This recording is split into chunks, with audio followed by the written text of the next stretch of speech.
All right. Hello. Welcome everyone to the Happy Hour show. I always try to catch Big K in fun moments, and this week he is. What are you doing, Big K? I'm purchasing arepas. I'm also purchasing. Purchasing a food truck. Also purchasing potato pancakes and fish as well. The year of the fish over there too. We're gonna have a little smorgasbord here. Nice. And before we went live, Big K was just talking about dumping all his hex and going back into Bitcoin mining. So no. He says that as he takes a no.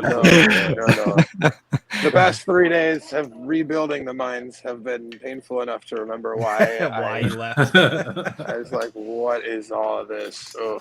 So yeah, I'm almost done with the build out and everything, so that's fantastic. It's very kick-ass, so it should be good. And but yeah, I'm glad to never have to do that again. Hex solved that, right? It did indeed. Yeah. Gracias. So, what's going on, everybody? Hex Toshi, are you guys live right now? No. I think so. This comment is being read in delay. So, when you play it back, I magically knew that you had commented that. So, what is up, everybody? When Wrench. Yes. You know what? You're moving up the list. You're like moving up the UFC contenders list. Terrible. Yes, Blue is the man. Yes, when PulseChain, V, whatever you want to call it. Hex 19, Hex stakers, don't wait to claim your free Hedron. Wise, because your bonus goes down every 10 days. Yes, as Holer, that was a good tip above.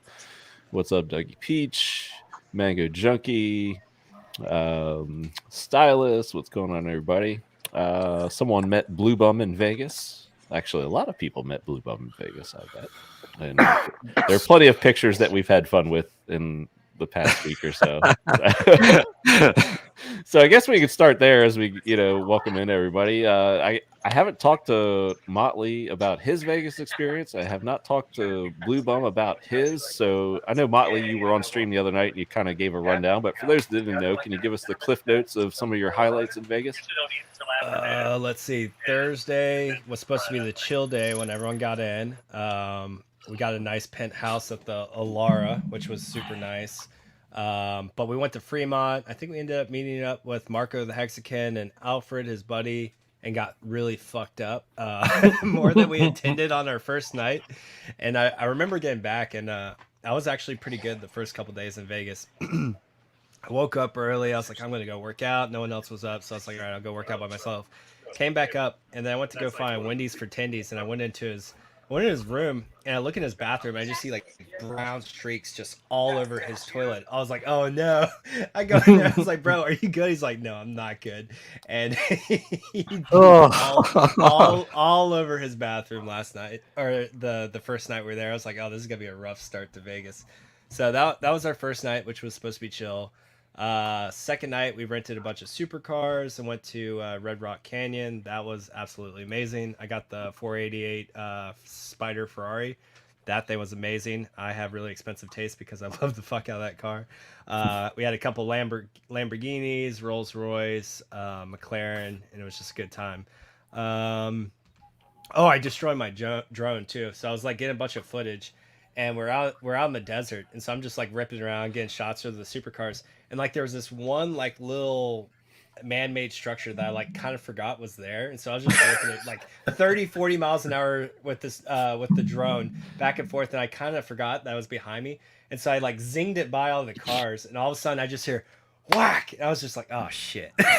Oh no. and it was my drone, and I just started laughing, and it was funny. Our buddy Nicky was with us. He was talking to Wendy's. He's just like, is he laughing hysterically after his drone just smashed into the building? He's like, yep. And it actually did pretty, it survived pretty well. I changed out the blades and had to bend a few pieces back together, but it still works. I was quite impressed. Nice. So we did that Friday, onboarded all the guys that ran that business. It was really cool. Really smart guys. And then Saturday was our busy day. We had NASCAR. UFC fight, Masvidal versus Colby. I called that fight right, by the way. Colby won. Yes, you did. That was awesome. That was a lot of our So first did I fights. believe. Yeah. Yeah. I think that was a pretty easy call as long as Yeah, it wasn't that Masvidal hard. didn't clip him early on. Yeah. So we had a good time there, and then we went out and got a VIP table at XS and watched Marshmello play live. So that was freaking amazing. Sunday. Was that the same night? Huh? Yeah, that that the was same- all. That Oh was my all gosh, the same man. night. That's Yeah, a day it was- right there. It was back to back to back. Yeah, it was rough. Sunday, I think we recovered, and then Crypto Sparbuck had their first organized dinner, so we did that. That was fun. The next day, I know Crypto Sparbuck had another dinner. I think we kind of chilled out again too, Vince. Then I think we just went and watched Batman, didn't we?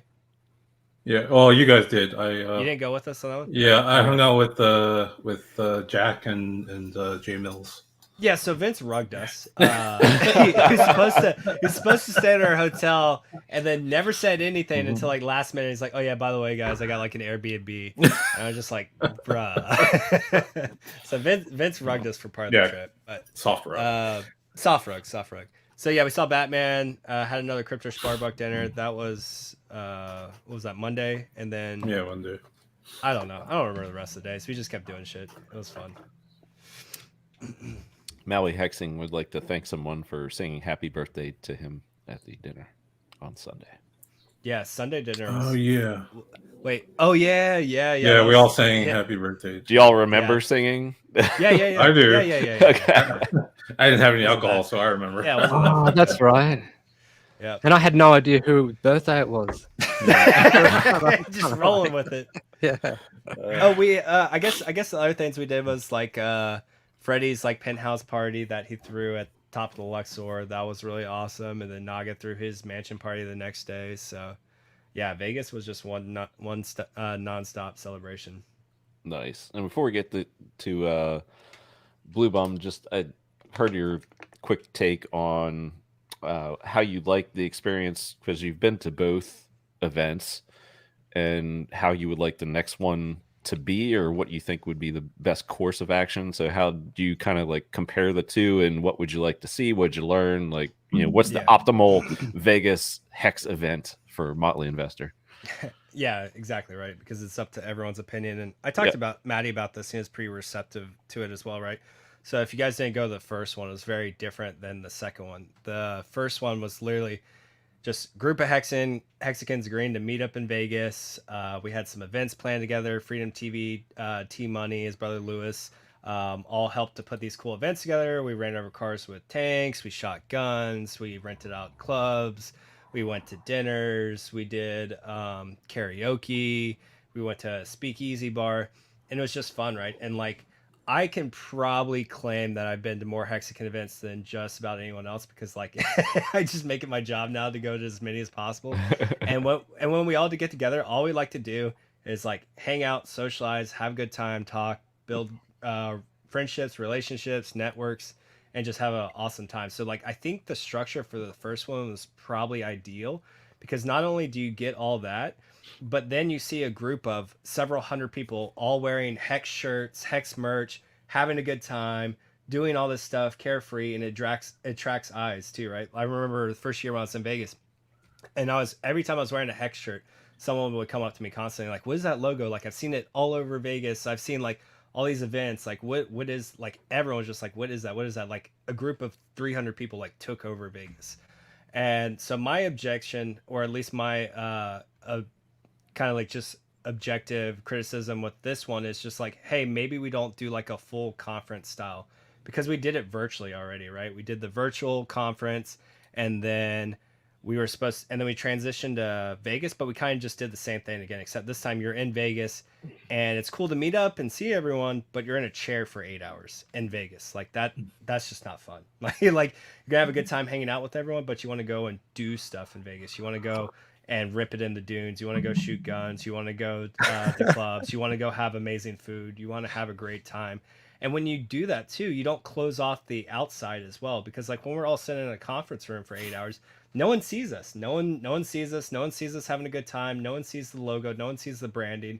And like that actually has a huge impact when we're out there in Vegas. So like I think having kind of an open environment, or even doing a hybrid, and just like maybe you have a little bit of a conference with a couple hours in the morning, and then you disperse and you have an event in the evening. Even something like that might be ideal for the future. But yeah, I had a really good time. I enjoyed myself and met a lot of cool people. Awesome. And Maui Hexing agrees with Motley Investor. So does Finn Bear. Motley speaks the truth. So Bloo Bum, delayed welcome to the States because I haven't spoken to you, in the virtual world, I guess via Telegram. But how's your experience? And lay it out for us, kind of, your take on the whole Vegas thing. I had a fantastic time in Vegas. It wasn't the conference, to be perfectly honest. It was meeting Hexicans one-on-one. Yep. And meeting all these people who I've known through Twitter, or even, some who I didn't know through Twitter. I found Hexicans generally as really intelligent people, really clued in to what's happening in the world, really, and a lot of them are so appreciative of my speaking out for Hedron, and so I was really, that felt really good to hear that feedback, and yeah, I had a lot of fun. There was like dancing in Fremont Street, which was awesome. Yeah. I'm reading about it everywhere. in the comments. It seems to have been a wonderful event. Yeah. It was, and that Freddie's party up in the penthouse. Bloo Bum never left the bathroom. Never left the bar. I don't know what's that about. What's that about? That's the back room, bro. I mean, I was there for like a little bit, but I think you're back there longer than you realized. Not at all. No, I'm just messing with you. No, I mean, yeah, definitely like Hexagon's like a bit of a choof, that's for sure. I wasn't actually chuffing that much though, to be honest. It's just that picture is gonna live in. Oh, that picture. Yeah. Come on. Oh that my god. That picture, I'm telling you now, man, that's skill. That is skill, that picture. That was acting, right? Oh man. It's funny that people don't believe that, but like, yeah. I knew Wow, Cabana you would have that named ready. the image file. Yeah, he had it ready for the fuck is this? That was that was last week, but yeah. Yeah, that was my boy band look.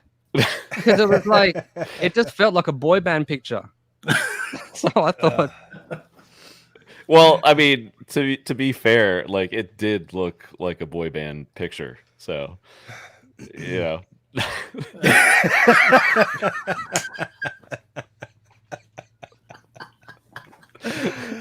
Oh my god. Yeah, that picture's awesome. Yeah. Much love in the comments. So. And see, this is the good thing about meeting in person and having these actual like human interactions and get-togethers and everything, right? Because like Freddie was beefing with a lot of stuff DS was doing, and they're all there and they got to hug it out and have a good time with each other. It just shows you how stupid the social media stuff gets at times, right? For sure. I mean, you've got to laugh about it, you know what I mean? Like Yeah. the social media thing is just ridiculous, you know, and it distorts reality quite a lot, you know. Yeah. Well, you have a few photos of people smiling and all of a sudden people are having a good time. No, Yep. not necessarily. Yeah. Johnny was belting out karaoke out there. Oh, that was atrocious. That was I was the egging worst him on karaoke I've ever heard. Uh, That was a bit tragic, that one. I mean, Yeah. Johnny was awesome, but I his thought it was karaoke. Hexes. Comments are gold. Hex and Sync is that Aerosmith. David Morales is the look when you find out your girl emergency end stakes you.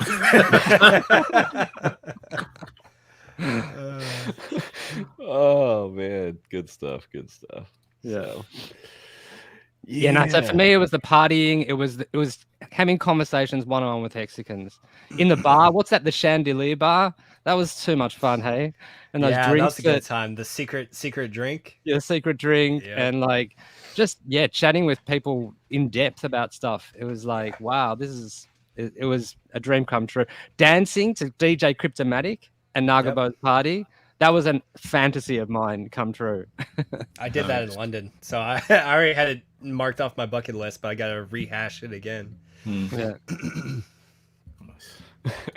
Hex, I'm slightly ashamed. I paid money to watch a guy with a marshmallow on his head, though. Hey, marshmallow was awesome. Get the fuck out of I here. think when in Rome, right? What? Yeah, I had a great time. When in Rome, yeah. Is Big K sneaking supplies into the yes? He secured the goods. Goods have been secured. Oh man, That food truck place had everything. It's crazy. Yeah, Nice. it looks like it. yeah. We might have bought one of everything too. Well, you should. Again, when in Rome, just do it all. Do what is called for there. I think Jenkins will be joining us here in a bit. And yeah, what else is going on? So yeah, Motley, I didn't get to welcome you last week. So I'm going to give you the official welcome. Welcome, Motley Investor. He is the 2022 Brand Marketing Award winner from Hexpo Vegas. So congratulations on your award, and thanks to Matty Allen for putting the little award thing together. Yeah, sorry, Cosmic Cowboy wasn't there to claim. I wasn't either. I felt so bad. I like tuned into it. I saw it, I was just like, I was like, my bad. Because I think I told him I was going to try to swing by at the end, hang out, and something. I forgot something came up, but I was just like, I feel bad now. But no, that was really cool. I'm trying to get Jenkins in here. So, all right. What else we got on? Any? Hey, what's up, 43? 43. Oh, speaking of 43, isn't Lund fighting tonight? Or is it that tomorrow? already happened? I don't know. I It's don't know how not those to- time zones work. Oh, Or in the morning? It's really soon, actually. It's like I think in 12 hours or something like that, Okay, or less. Yeah, 12 hours or less from now. that's gonna be awesome, hey. And you can Yeah. watch it online. I think you have to pay for it though. Can we get be cool if, link? yeah, we can get a link or something. Yeah, somebody I've was got it tweeting out a somewhere. link. I think Actually, it was, 43, can I'll you send support us the link and I'll give it to them? Yeah. I had it somewhere, but That would be awesome. Yeah, I saw it on Twitter earlier, and I had the whole card with it as well. I think Mm. actually the whole card at the bottom has the link that you can click, but I can't find it right this second. What's up, Heinz Crypto? 1 a.m. Hexy Quinn time, wherever What Hexy is that? Where might are you? be. Is that East Coast? 10 West hours. Coast, Mountains? Yeah, 10 I've got hours it. from now. I got it. So she must be West Coast. Oh, that's an awful time.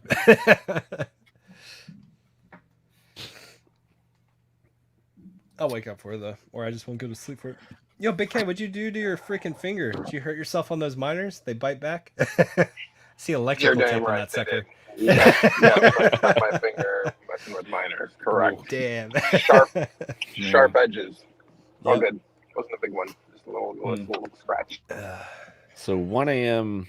Mountain time. It doesn't jive with what 43 was saying, so it's like a few hours off.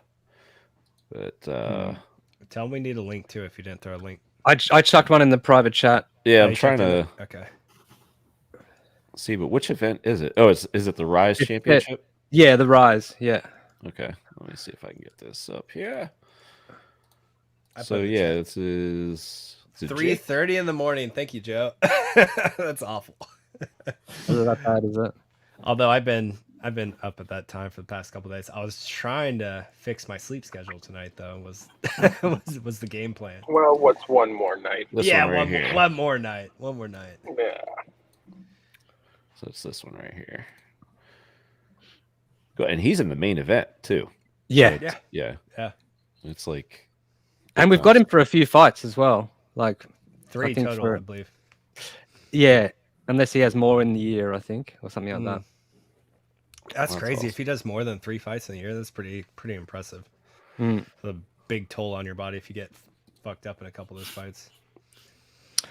Well, if the Yeah, no- card starts in like mid-morning here, by the time East Coasters get up, it might be the time for like the main event. If it's like a few hours long, true. like a UFC Yeah, that's event. true. So yeah. All right, cool.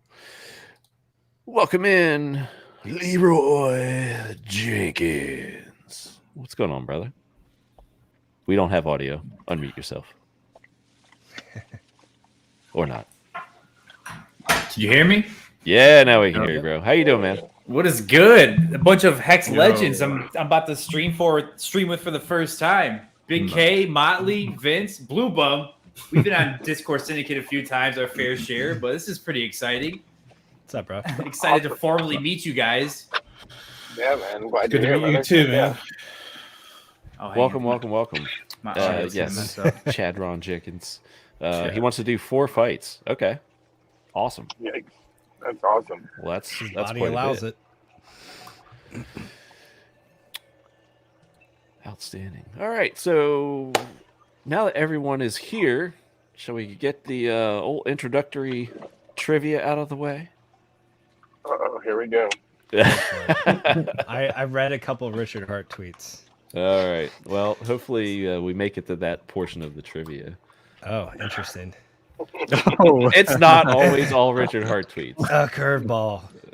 There are Cabana no does curveballs. research outside of Throw some Twitter. animal trivia in there too. Yeah. No, there's plenty to go around in the crypto world. There's even stuff I about. haven't been paying attention to the crypto world, though. It's the problem. Well, actually, I won't even give it away. But yeah, there's like some Vegas. Some. How well do you know your fellow Hexicans? So Okay. let's get into this, shall we? Participants, please turn off your YouTube Oh, chat. Turn it to private chat. Yes. First round, I'm going to try to get everyone out of, so you can answer as you see fit, and then after we get to the second round, take your time. We'll try to get some audience participation in here. Win $1. Who knows? Who knows? When a quarter again. When 20 cent again. When all-time high again. We need to hit these things. When first. mainnet launch. That's When what I mainnet care launch. about. Yeah, well, you know, if you know. Multiple You know. streams of, I'm just over regular here people. waiting for version 2B, man. To be, you know, the To be or not to be? to be determined. All right, Motley Investor. Yep. Last week's happy hour had a number of hexagons on it. Just name one of those hexagons. It can be a co-host or a guest. It does not matter. Big K. Big K was here. Good. 'Cause I don't think I was able to tune in at all. Crypto Vince. There were a bunch of other hexagons that were on last week's show. Name one of them that's not yourself. You mean to grab something else? I think Gunther the accountant was on too. Gunther the accountant was Ooh, on. controversy. Controversy. Blue Bum. I trust we'll Could get you to that name later. another hexagon that was on last week's show? Kool-Aid. Kool-Aid is correct. Big K, can you name a hexagon that was on last week's show? My man right next to me, Jenkins. Oh, no answer. Cut out. Is Jenkins frozen? Blink twice. Oh no, I shouldn't be frozen. Oh, your video is frozen, I think. Yeah, his video frozen. Yeah, Don't your worry. video is frozen. You look very stoic, so. What is this? Happened to me last time I did a stream. Hang on. All right. There you There go. we go. And Jenkins, name another hexagon that was on last week's happy hour show. Do you count? Yep. Well, there you go. I got Cabana. There you go. Good job. See, trying to get you out of the first round. Everybody wins. Wow. All right. Motley Investor, Yep. take your time in answering. I'll repeat the question I just probably out won't know of the answer, so I'll courtesy. take all the time you want. for our audience. Jenkins doesn't watch. He watched last week's. He was here. Come on, Joe. Yes, he won the staring contest for sure. Motley Investor, name the hexagon who debuted a show titled Game Theory Gang earlier this week. Oh, Motley Investor. I do know who's a fan of starting gang shows. So Name the I have an Hexagon. idea. Name the Hexagon who debuted a show titled Game Theory Gang earlier this week. That would be Maddie. That would be Matty Allen. Very good, very good. I don't know what it is with Maddie and his gangs, but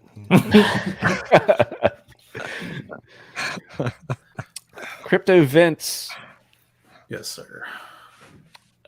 Speaking of that Game Theory Gang show, name one of the two panelists that was co-hosting with them, with Maddie, and will also be one of the two are set to be co-hosting this week. I think it was K4K. K4K is an acceptable answer. Nice. Bloo Bum, can you name the other co-host? Yeah, it was David, wasn't it? David Feeder. David Feeder is correct. David Feeder is correct. Big K, are you situated and available to answer? I am, sir. I am. Alrighty. that's a nice bomber jacket you got there, Big K. I like that. Thank you. Thank you. Hex merch. Oh, Hex merch. really? Oh. You don't say. Interesting. Nice show. You know. Big K, name the Hexagon who won last week's Happy Hour Trivia. Oh, you know this. I'm pretty sure it was Freddie that won last week's trivia, wasn't it? Is that your final answer? Oh, was it not Freddie? Was that the week before? The dilemma. Just go with it. Big K always, Second-guessing himself now. second guesses himself when I ask this question. Perhaps I do it out of entertainment for myself. It's like I mean, I was is pretty that your sure it was final Freddie. answer? Who else was Kool-Aid was here. Is that your final answer, Big K? The question is, if That's it's my not Freddie, final answer. who else is he Just going to get rid of say? me. It is the final answer. It is the correct answer. Oh my Troll god. Troll host. Killing me. Jenkins, Yeah, is this the avocado one? are you ready, my friend? I'm ready. All right. Yesterday, I believe, Nagabo announced the date for the PulseCon Mansion Party. Oh God. Ooh. It's also a holiday here in the United States. What is the date for Nagabo's PulseCon Mansion Party? Either the PulseCon. date or the holiday will be accepted. Date or holiday? What's the next holiday? July 4th? Is that your final answer? No. October 31st? He's just going to start naming all. What's that, Halloween? You can give us your I'm out. final answer whenever you want. Oh, man. I tried. I have no clue. Well, pick one. Halloween? I don't know. Oh, no. My first time playing this game, I get smashed. The correct answer is Labor Day. Oh. My man Jenkins, you've been rugged. What day does that actually fall on? I have no idea. September 5th. Sometime in September, I guess. Yeah, it's 5th of September or, Labor Day. Okay. So, Damn. Sorry, Jenkins. yeah, we will. So he's Maybe doing I'll the mansion. He's doing the mansion party like at the start of PulseCon now instead of at the At end. the end. The conference. Yes. Yeah, he is because doing it's it at the actually start a this time. day prior, right? Is Yeah, it PulseCon? PulseCon 6th through starts the on the 6th. Yep. Motley Investor. Yep. True or false, the current Bitcoin price is above Oh, I have no idea. 40 is above 40K. Oh The man. current Bitcoin price is above 40K. Is that a Oh, true or shit. false I really don't know at statement? all. Well, let's see. Hex did a little bounce. Maybe the rest of the market's doing a little bounce. But I honestly can't tell you the last time I looked at Bitcoin price. Like, it has been a hot minute. I'm gonna go above 40K. Shit. Motley Investor, you are correct. Oh my god, I had no idea, dude. I honestly can't tell you the last time I looked at the Bitcoin price. It's been months. yeah, that's definitely a Jenkins question. It's looking at charts every day. Like, I do not look at, at those charts. Sorry, Jenkins. Crypto Vince. Yes. True or false, the current Ethereum price is above 3K. Oof. True or false, the current Ethereum price is above 3K. I haven't paid attention to the Ethereum price either. Of course, Jenkins gets out on these questions. Given that Bitcoin is up, I'm also going to say that There you go. Ethereum is up. So I'll say it's true. Some big K detective. Oh no, Crypto Vince, no, that was but false. it's wrong.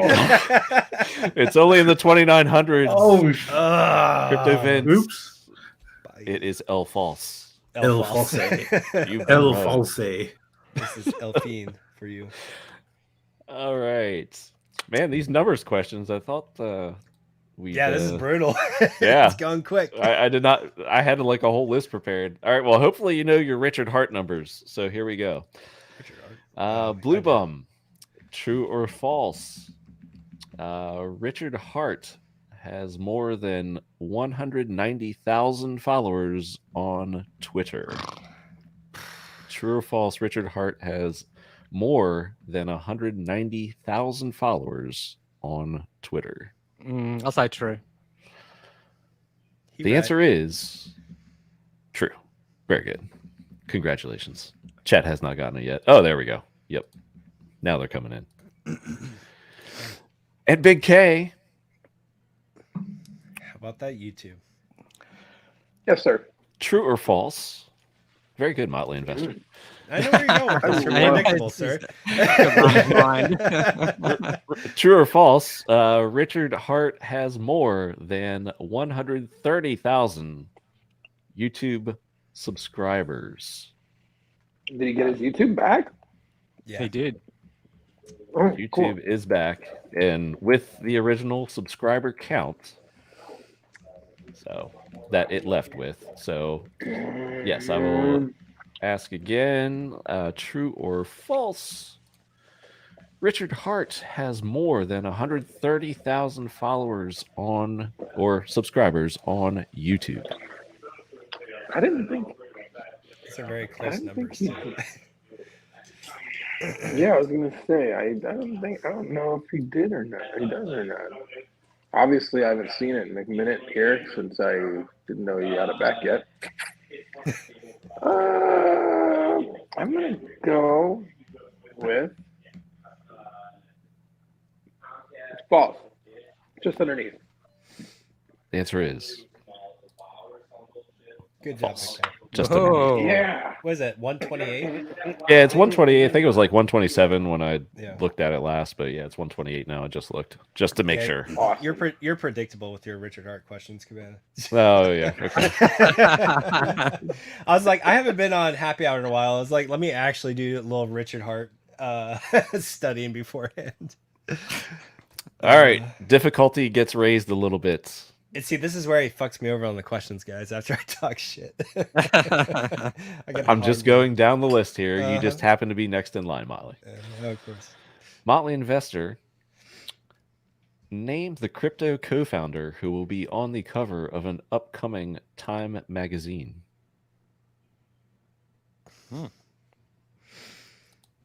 Give me the question again.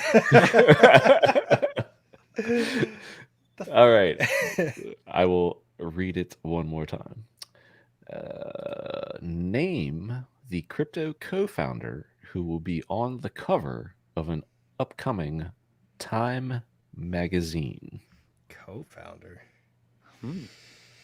Give me a hint. I would say co-founder is kind of like tricky I'm because trying- a lot of people think of him as the founder. Okay. But I mean, Oh, could that just just literally gave it away. be anyone. Yeah. Not don't know. necessarily Blue. Charles Hoskins. I don't know. Oh no, that's terrible. I would hate to see that. Are you Motley? I don't know. You're just getting rugged for that answer. I don't know who's on Time magazine, bro. I'm sorry. Correct answer Vitalik? is Vitalik. I can't believe you got that wrong.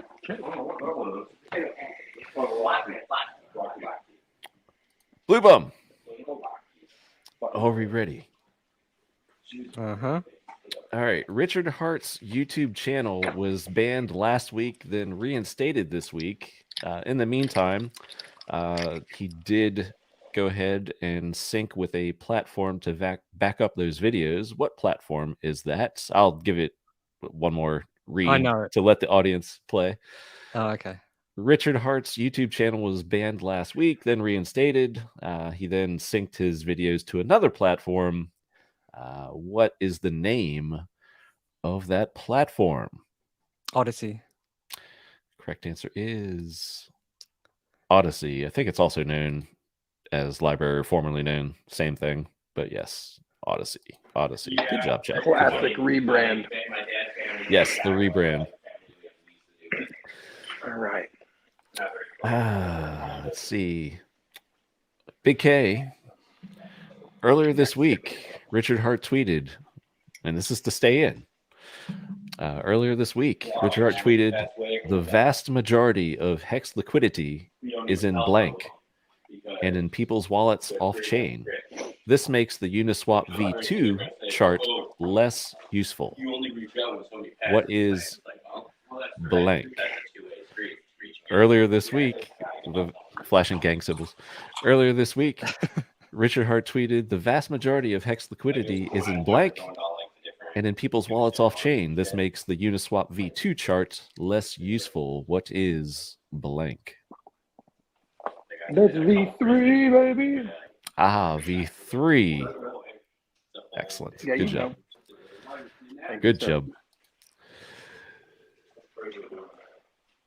Let's see. Blue Bum. Earlier this week. There we go. Audio is interference. Let's go. Earlier this week, Richard Hart began a tweet with Rolex two-tone, rose gold, stainless yacht master. I've never set the blank on it. What is blank? Earlier this week, Richard Hart no began idea. a tweet with Rolex two-tone, rose gold, stainless yacht master. I'll never set the blank on it. What Time? is blank? Time? Correct answer is time. Good job, chat. Good job, chat. Big K, are you unhappy that you did not get the watch question? I knew the answer, but I'm not so sure about this next question, whatever it is. All right, it's a long tweet, but you know, if you think it through with your famous Big K deductive reasoning, I think you can get it. We'll see.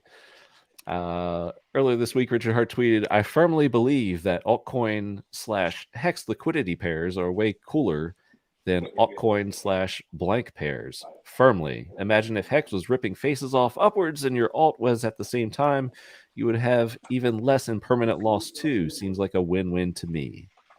What is blank? I'll say it one more time. Richard Hart tweeted earlier this week, I firmly believe that altcoin / HEX liquidity pairs are way cooler than altcoin / blank pairs. Firmly. Imagine if HEX was ripping faces off upwards and your alt was at the same time, you would have even less in permanent loss too. Seems like a win-win to me. What is blank, Big K? USDC. The correct answer, the chat is not getting, Big K is correct. It is USDC. Jawa Thank finally got it. Good job, Jawa. A lot of people said Hedron is USDC. No, that's most likely the alt that he might be mentioning or referencing. Casually, referencing, vaguely. Bloo Bum. Earlier this week, Richard Hart tweeted, "Today triggered my blank Bitcoin price action memories. Dead cat into trapdoor. Hashtag BTC. What year is blank?" Earlier this week, Richard Hart tweeted, "Today triggered my blank Bitcoin price action memories. Dead cat into trapdoor. Hashtag BTC. What year is blank?" Can you just repeat it one more time, please? Yeah. Earlier this week, Richard Hart tweeted, "Today triggered my blank Bitcoin price action memories. Dead cat into trapdoor. Hashtag BTC. What year is blank?"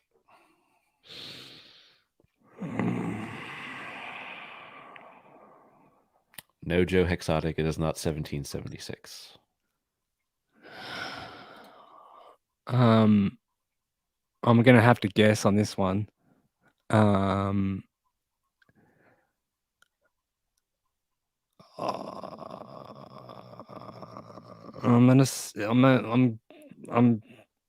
leaning between 2017 and 2018, unless it's something that I'm just completely, it's something like 2014 or something that I haven't got a clue. But I'm gonna guess out of 17 and 18, I'm gonna go 2000 and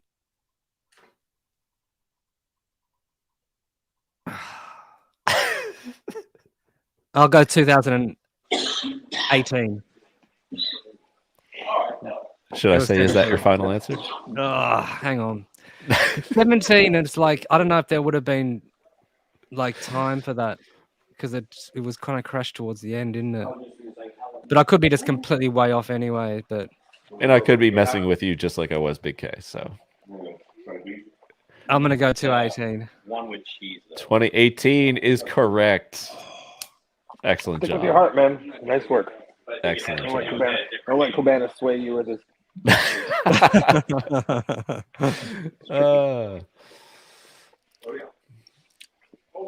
Let's see. Big K. Bring it on. All right.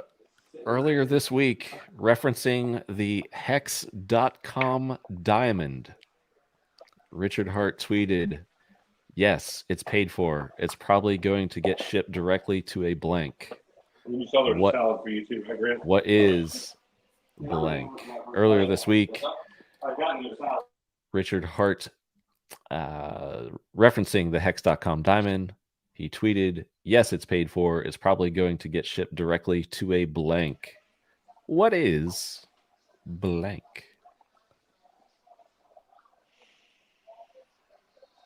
I'm not sure. Xtoshi.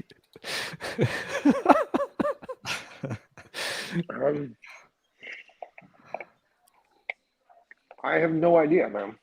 I mean, to a jeweler, to a safety deposit box, museum. We are witnessing the famous Big K deductive reasoning in action. Yeah, I mean, like, where are you gonna ship? Where are you gonna ship it to? You're gonna ship it to, somewhere. Yeah, a museum or something. I'm not sure, man. Yeah, shipping it straight to these nuts. That's thanks, Molly. Right here. Yeah, that's where it needs to ship it to. I don't know. Say it one more time. Let me get in the feel of it all. For the feel of it, earlier this week, Referencing the hex.com diamond, Richard Hart tweeted, "Yes, it's paid for. It's probably going to get shipped directly to a blank. What is blank?"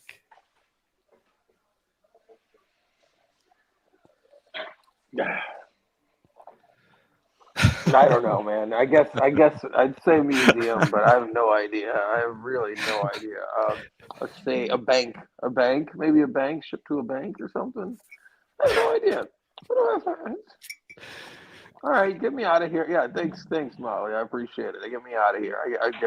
I guess my final answer is safety deposit museum bank. Safety deposit museum. He's combining all his guesses. I need a word. Pick one of those two, sir. Give me a word. A museum. I don't know. No. See, he throws the answers out there. He tries to feel like everyone's true poker player style. I'm not. I want to say. I'm gonna go with. Let's say bank. I don't know. Would you accept that answer, Motley, if you know the answer? Yeah, I would. Yeah, the correct answer is vault. Vault. But yeah, it's vault. that's at a bank, right? I think that's Not necessarily. Yeah, Blue Bum's like, wait a minute. Hold up. Give me my win. I don't think it's going to a bank. That's my guess. Well, you know what? That's a fair point. I don't think that I should. I think that Blue should get this. Yeah, I think you're right. Get Blue Bum. After thinking about it, banks are, not with crypto at all. So, Blue Bum, I would like to congratulate you for your going. I guess I think it's 1-for-1 in Hex Trivia. Is that or 1-for-1? Yeah. I think I got a bit lucky on those questions, but yeah, thank you. I'll take it. All right. Yeah, Astro, I think chat's with me on that. Okay. Yeah, I agree after thinking about it. I try to give benefit of the doubt, but banks are far different than vaults. So anyway, Bluey, it is your right as winner of this competition to address the audience. Take it away, Blue Bum. Hi. Hello, everyone. Thank you for being here. Thank you for everyone giving me that great feedback in Las Vegas. And I just want to say, with all the dramas that are going on, it's all completely irrelevant. Everyone just diamond hand your stuff, and it's all going to be fine. And I think we're a great community, and I think that the cream will rise to the top. I think the people who burn bridges will end up not being able to travel anywhere. And it's all going to out in the wash anyway. So, thanks to everyone, and hope you all enjoy this amazing journey together. That was the most peaceful and uniting victory speech we've ever had. I'm curious where the audience thinks vaults are located. If they would like to put that in the chat, where they think vaults are actually located, because I'm gonna give you a hint. It's the bank. That's why, I was like, that's where the vaults are Unless located. it's a digital vault. You really think he'd send it to a bank vault, though? no, Yes. but it's like that's where most security deposits, all that stuff, they're all in bank vaults. Yeah, that's what insurance companies like. If you want an insurance policy, say on that diamond, they are gonna want it locked up in an actual bank vault 99% of the time. You have to request when you want to pull it out and stuff. But those are all in banks. I've got no idea. Yeah. I mean, do you think there's just a vault R Us where some dude's yeah, you can throw it in my vault. U-Haul storage locker? Well, I thought he would have his own vault. No, and also think there would be places in Switzerland and stuff where, I guess that's where my brain is. It's their banking as well, though. Yeah, and at the same time, we were looking for the word, and we try to be a little lenient, but in this case, vault was pretty specific. So I do like Big K's security deposit museum bank. Wait, what is it? Cover them all. Gotta cover all your bases. I was reaching deep there. I was doing what I could. I was hoping I could just throw that net. That's good. That's good. There we go. All right. Well, gentlemen, now that we're all here and settled, let's run down a little list of topics here for this week's show. I certainly don't anticipate us going for hours on end like last week. So just some, news and notes from the HEX / PulseChain ecosystems. I'll just throw this out there. Liquid loans SAC, I think, ends Monday. Just any quick takes on this. It's, I think, they're at the, mercy of PulseChain launching. So I guess they'll have plenty of time to get things in order, even though that product will not be launching until at least a month after PulseChain launches. But, I'd sack some for it and excited to see what happens to it. But any quick liquid loans takes out there? I think they still have a ways to go before everything's probably complete, if I had to guess. Yeah.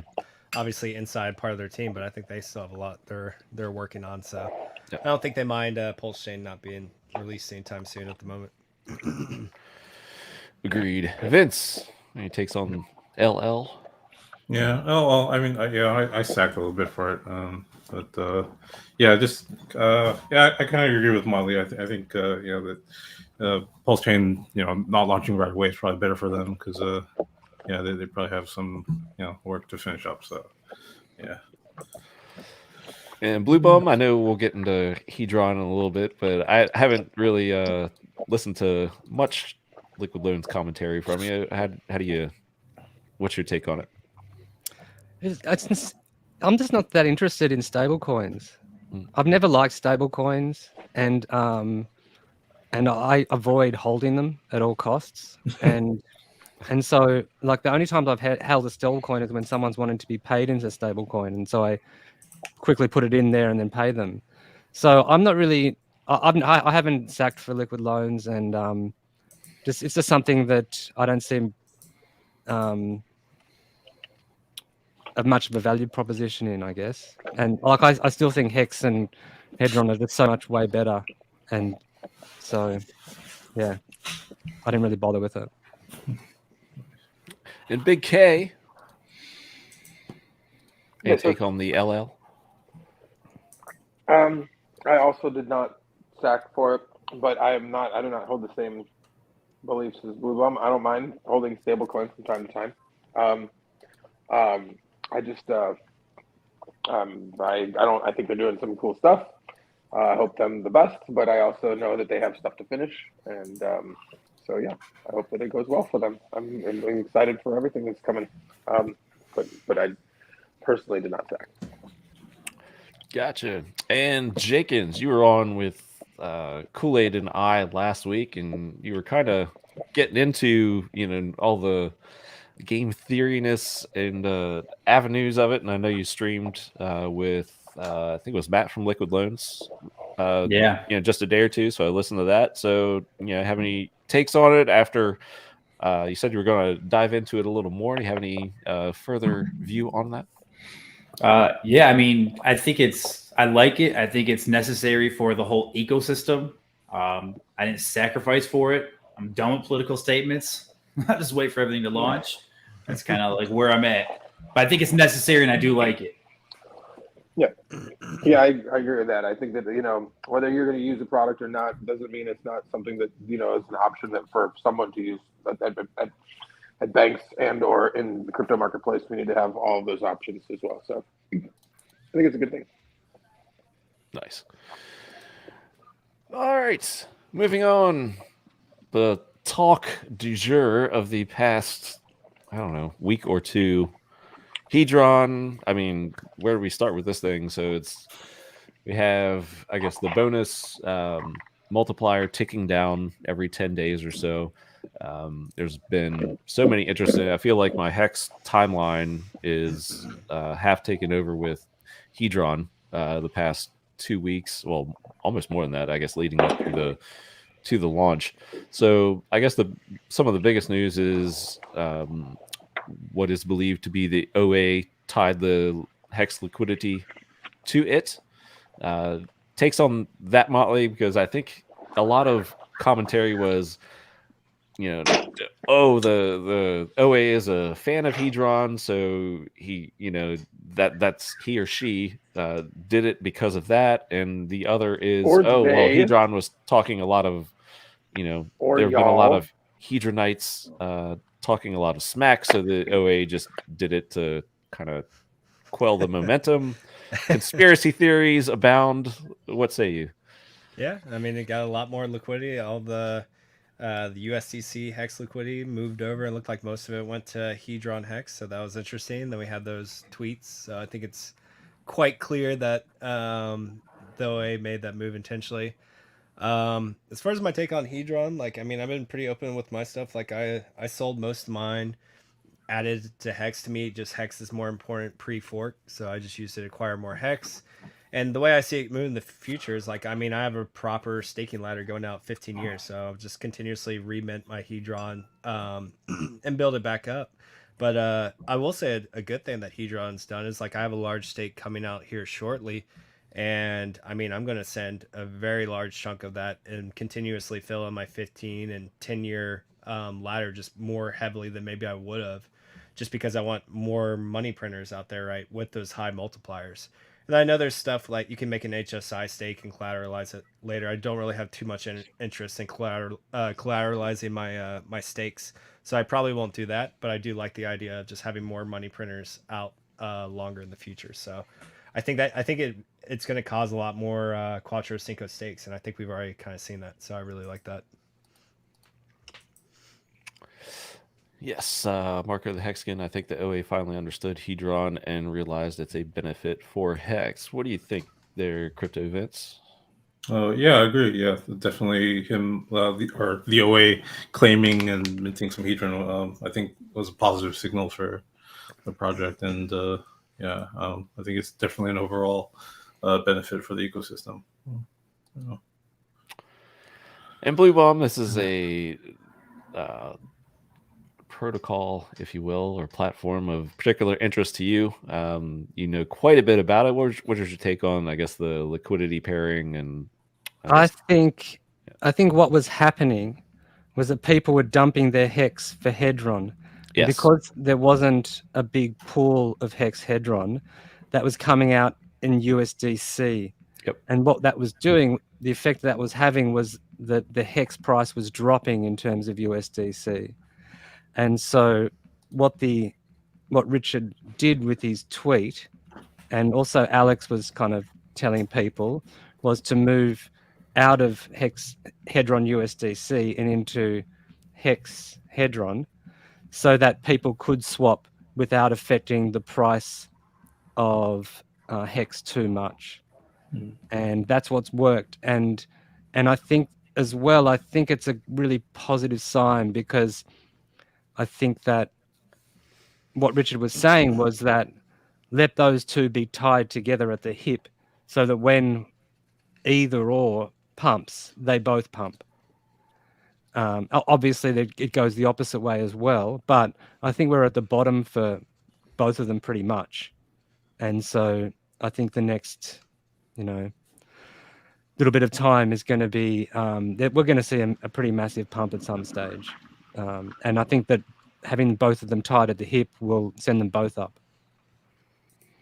And especially with the Pulse chain looming months from now. Yeah. Months from now, I think. But yeah, I did pick up on DFed's casual mention of summertime Pulse chain at the conference. But yeah, it kind of makes sense, really, if you think about it, with the, I guess, V2B and then V3, both have yet to, of course, V2B first. But both of those stages, I think, will have to occur. And that's, probably, weeks, if not, for each. And that would amount to months, and probably could be a summertime launch there. VK, any thoughts on the liquidity pairing with Hedron, or are you frozen in time? No, I was watching a squirrel that was on the but no, I was also thinking, I was in thought. Yeah, I think it's You know, I think that balancing the liquidity like that, I mean, you got to figure that the people that got the Hedron were already hexagons to begin with. And so if you're going to have us pumped or like tied to any other liquidity pairing, that would probably be, you know, one of the better ones for us. You know, the same exact user set of individuals have. I mean, almost the same user set. There's a lot of people with liquid bags that didn't get shit, you know. So I think it's a good thing overall. I think support, but I disagree with Bloo Bum that it feels like the bottom, but I still think we could probably go lower here. Like, I mean, I said it last week. I still think that, you know, less, like the price could easily see, you know, more retrace, you know, more pain. But like, I mean, what's the difference if you're looking at the return gains that you're going to be able to get in the future? What's the difference between buying at 11 and buying at 7 cents? I mean, not that much when we're at multi-dollar levels. So like, I mean, I wouldn't take what I'm saying as any sort of gospel either. Again, I'm a dude with a bandana and a joint in his hand, so you know, what do I Watching squirrels. take it all? Yeah, watching squirrels over here. You know, take it all with a grain of salt here, gentlemen. And yeah, I just put a comment up from Child, but yeah, I messaged you, Migo, on Twitter if you'd like to join, because I know you had a hot take. Telegram me or DM me, and you're welcome on here, because I'd be curious what you have to say. Jenkins, any take on the liquidity Hedron and the whole entity of things? Yeah, I mean, so I agree with Bloo Bum. So first of all, shout out to Bloo Bum. He's the one that introduced me to Hedron like 3 months ago. So introduced a lot of people to well, it. yeah. So shout out to Bloo Bum for that. But I'm a big fan of it. But in terms of the liquidity pairing, I agree. I just think that Richard Hart understands how important Hedron is to Hex, and he just bright and early, you know, just getting them both connected so they can kind of move in unison. And it's going to be a good thing on the macro scale for both of those. So I definitely agree with the fundamental things that Bloo Bum says, but I also agree with Big K when it comes to pricing. I could still see the price pushing down a little bit. I mean, I know we had that massive wick overnight, but I can still see a little bit of capitulation. I don't really see like one whale selling and then getting bought up as like a true capitulation. I feel like once we get that real capitulation where like you don't need to set a limit order to buy it, that's when we'll kind of bottom out. But we're close to the bottom, I would say. Yep. Yeah, I mean, I know that there's a lot of liquid out there, but it's like, I don't know, man. I hate trying to even call bottom. So that's the beauty of Hex, right? Is like if you're staked, then you can ride this out without having to put too much thought into it. And if you have stakes coming, maturing, then you can always, you know, restake further out if you truly do believe that, you know, the price action is going to improve. So yeah, it's quite relative, isn't it? Like, yeah. I mean, when I agree that it could go lower, obviously, you know, and I'm not about to make the call that this is the bottom, but in terms of like perspective, like if you zoom out after a year or two from here, I think we'll find that it's much of a muchness, this price, like whether it goes down to 7 or whether it stays at 11 or whatever it is, then, you know, like in terms of $1 or over, it's like not much different, you know, not much difference. Yeah, agreed. I thought it was really great as well. Like we've seen the times when like Hedron has dumped, like last night, it dumped quite hard and then it was bought up so quickly. So I think that's a pretty positive sign. I was lucky to catch that dip. Oh, wow. Nice. Wow. Yeah, that was, I think, a ton of Hedron dumped, and I think that all went into Hex, and I think whoever did that staked it for 5,555. I heard it was whale number 12. Yeah, 12 or wow. 13. Something like that. Yeah. Did you Which have is great, which is did what you you have a want. limit order set, Vince? Sorry, Blue Bum. No, I got tipped off by somebody in one of our telegrams, and then I crawled out of bed and then I just market bought the dip. Way to share the wealth, sir. Greedy. Vince is like, I'm going to buy, and then I'll tell you guys tomorrow on stream. And that's really good to see because that's what you want from Hedron. You know, if people are dumping it, they're buying Hex. Like, perfect. Yeah, we'll see more of that when mainnet launches too. Just I a promise you, I'm self-feeding not ecosystem. whale number 12. Yeah. Not even close. Oh, I was tipped off by oh, myself. perhaps he was sharing it with Jenna first. Jenna's I whale. don't know Oh my about god! that. Can you imagine if Jenna was whale number 12? She could be like a super shark now if she was tipped off by Mm. Vince. Right there. Yeah. Possible. Oh man. All right. So what else? But you know, we got? before Hedron Okay. launched, I would have thought there would have been way more dumping. Like, That's I didn't Same. think. That's didn't actually think- surprising to me. That's a great point. Yep. Yeah, I didn't think as many people would have claimed and minted. Like Alex was kind of predicting about 5 to 10% of stakes are going to claim or mint. It's well over a third now, Oh, wow. and Amazing. it hasn't dumped really. I mean, people have sold, and it's sold down, but it's like it's gone pretty sideways or even pumped. So, I mean, I think it's been an incredible success so far. Yeah, I think it's been a great launch, honestly. Like, I mean, and I like the set of people that were rewarded being stakers is really, I think, the key to a lot of it too, because there are, like, first of all, I mean, we've all, as Hexikins, we've received other airdrops from, or, you know, from Uniswap, 1inch, whatever, but none of them were exclusively to Hex stakers. Like, this has been the first exclusive to Hex and Hex stakers only.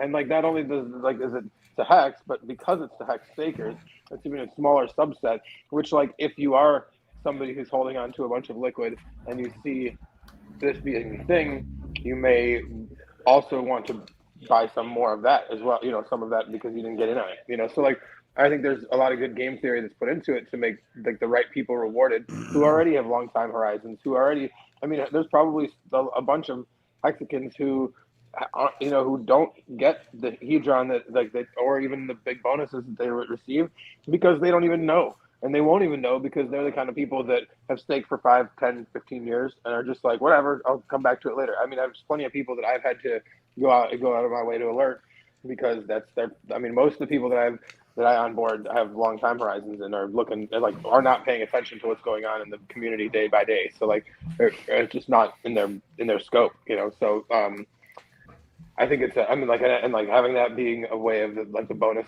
you know, running out over time, being a limited time thing, that works great too. I mean, I think it's all, I mean, it's a really well designed system. I mean, even like the little bits of game theory that are put into it, like that if you have to unstake you have to mint your Hedron before you unstake your Hex. You know, like, that makes people thinking about Hedron constantly whenever they make an unstake of Hex. You know, like, I mean, it's just like, I love all that. Like, I mean, it's really well thought out overall. I'm impressed. Yeah, I think it's cool too because it's almost like a early parallel between like Hex and Bitcoin as well, because like we see that with Bitcoin, right? Like everyone airdropping all these Bitcoiners, like Hex did it originally, like, and this is the first one, like we said earlier, that you saw it exclusively airdrop to Hex stakeholders, and I think we'll see more of that in the future, just with other people wanting Hexikins money and attention. Like, I think that's inevitable. And then just the fact that our communities always work. I mean, you see how many people have started building their own projects. Like, I think we're just going to see more of that in the future. And Alex was the first one that really proved, like, yeah, you know, if you give something to the Hex staker class and you make a good product, like, it has the potential to do really, really well. And I think we'll see more of that coming down the line. So kind of along the lines of a lot of stuff that's been airdropped or forked with Bitcoin, except this has a much higher success rate, I think, than a lot of the other stuff that Bitcoin holders have been given in the past. Yeah, Marco was asking how much Hedron was dumped. It was like hundreds of billions, right? For all that Hex this morning. Yeah. Sounds about right. So yeah, it was Oh, million in USD or 900. No, wait. Yeah, there it is. I think that was There's it. a There, Finbear.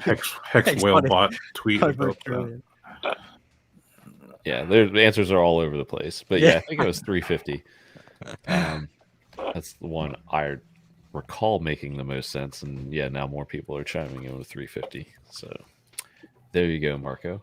I believe, but don't quote us on that answer. And you brought up, I think it was Bloo Bum. I think it's a very important point. Motley touched on it as well. Is like, know the class that you're giving this opportunity to, and it's like, this is a perfect test case for things that could be airdropped or opportunity given to hex holders, is because we are kind of most, I would dare I say, trained to hold and kind of forget about it and earn that yield and just kick back and not have to do the hourly, daily, at your desk trading, staring at screens kind of thing. And it reinforces good behavior on that side, and then the Hexkins behavior reinforces the price of these things. I thought Hedron would have dumped like pretty much back to its launch area. Maybe it can still go back there, certainly, if people mint and dump 350 billion in coins. But at the same time, it is impressive to me that it is held up this much with the amount of coins that have been minted. Granted, the minting amount in theory will go down as the bonus comes down over time. So if you look at the first days, there are people who are making HSI stakes and then borrowing on them in those first days.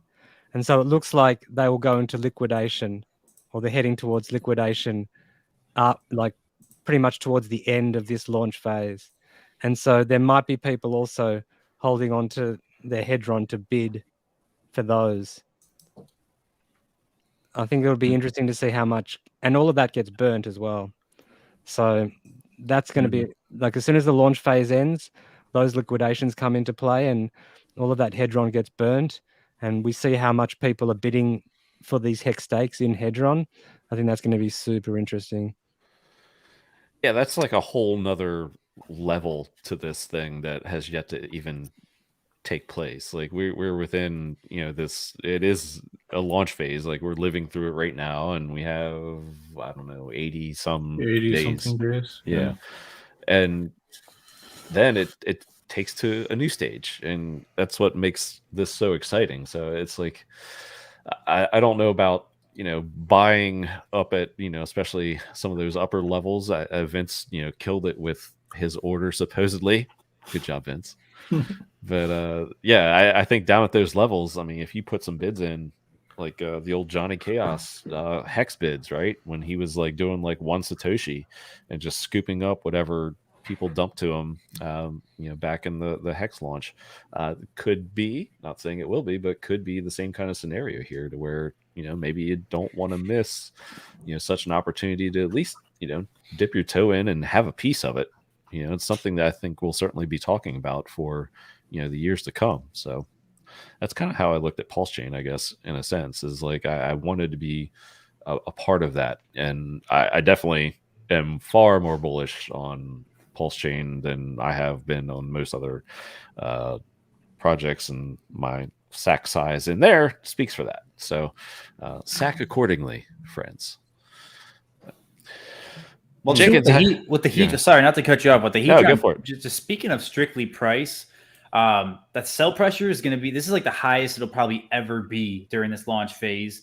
Then, like we were talking, it goes to that next phase after launches, the phase is over. But if you're looking at just strictly price, Hedron is doing exactly what Hex did from day one at a much faster rate.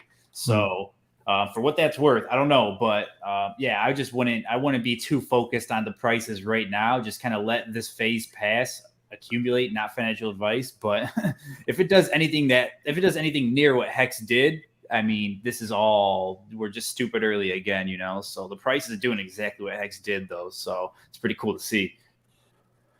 It's crazy, isn't it? Like before it launched, I would have never have guessed that it could do a 10,000 X in less than 2 years like Hex did. But now, after it's launched, I'm looking at it going, people aren't selling, or when people do sell, people are buying it up, and plenty of people are buying it, like aside from just minting it. And so it could do a 10,000 X quite easily, probably. Yep. What any thoughts on? I guess I'll ask you, Blue, since you're very knowledgeable on the Hedron aspect. But this is just another, I guess, wild card. But post PulseChain launch, so I guess it ties into your belief of what Hex versus Hex on Ethereum will do, and then of course we'll have Hedron and Hedron on Ethereum. Do you think they will be tied in any way, or are we just going to see the Hedron, I guess real Hedron on PulseChain be it? I always thought that the Hedron on PulseChain would be valued more highly, just because of the gas costs involved. Like in terms of like borrowing and then paying it back, every time you're going to do that on the Ethereum chain, you're going to have to pay these gas fees. But on PulseChain, you're just going to be able to do it. Like there's going to be no friction in that sense. So you can play these kind of liquidity games a lot more easily without that extra expense. So I thought that for that reason, there'd be, but I've got no idea. I mean, I really don't know. Well, I guess I should have prefaced that with what are your thoughts on Hex versus Hex on Ethereum price action? Do you think that the new Hex on PulseChain, I just call it Hex now, I'm trying to train myself, but that will New naming conventions, right? Or you try to drill it into my brain by repetition. That will outperform Hex on Ethereum, or like say Pulse Hex, I'm just going to call it PHEX for the sake of easiness of this conversation. PHEX outperforms Hex like 2-1. Do you think that the same would be for Hedron, or do you think that would not even apply to Hedron and it would just be I think there'll be different dynamics. Yeah. I think that the biggest advantage for the Pulse Hex on PulseChain is just going to be our ease of onboarding people. And if someone wants to just chuck $50 on it, they can. Yep. Hopefully, rather than having. I mean, this is also dependent on if there's a fiat on ramp for Pulse. And so if all those smaller players, all those people in Africa, all those people who just want to try it out, I think all of that onboarding could massively increase the price of Hex on the Pulse chain. But then again, like it really depends on people not. The price is really also just dependent on people not selling, and so in that sense, on the Hex on the ETH chain is kind of a better proposition because it's so much more of a decision to sell, and there's so many dynamics in it. Hey, like, is it going to be whales sort of play in the ETH chain and everyone else is on PulseChain, or both are on PulseChain? That's where I kind of lean, just because of the cost of entry, so to speak. And it's like, okay, well, why would you? And Motley's brought this up a bunch of times too. Is like, why would whales just leave something that performs well and just dump it, get rid of it on one chain when the code is there? It works. It's locked. It's immutable. You're going to. It will keep working for years and years and years and years. So why even throw that away or even think about it? I don't think they will at all. And like we've seen the gas price has been low for the last month, and it's been fine. And people don't mind paying $10-$20 or even $30, $40 for a swap or whatever it is. But they hate paying sort of like $100 or $300. Oh, it's just silly. And so if all of that pressure is alleviated because of PulseChain and the gas prices on Ethereum become way more usable, then it's just going to keep on going for sure. I would have thought. Well, since we are touching on PulseChain, just a couple of topics here, just in general. Like, we're gonna see V2B this week, next week, this month, April. Any big deal? What are people excited about? Seeing actual SAC balances? V3. I'm V3. excited about V3. V2 doesn't mean shit to me until V3 comes out. V3 mainnet's about to launch. V2 Bravo or 2.5, meh, whatever. Just wait. Big K down there takes Yeah. on the old V2B, V3, thinking we're still, months away, or at least I don't want to put words in your mouth, but that's where mine's at. I mean, software takes a long time, longer than we like. Summertime, is that what they're saying? Well, I'll be damned. I mean, I don't see. Feeder said it. There tomorrow. The talking heads are saying out there, and then.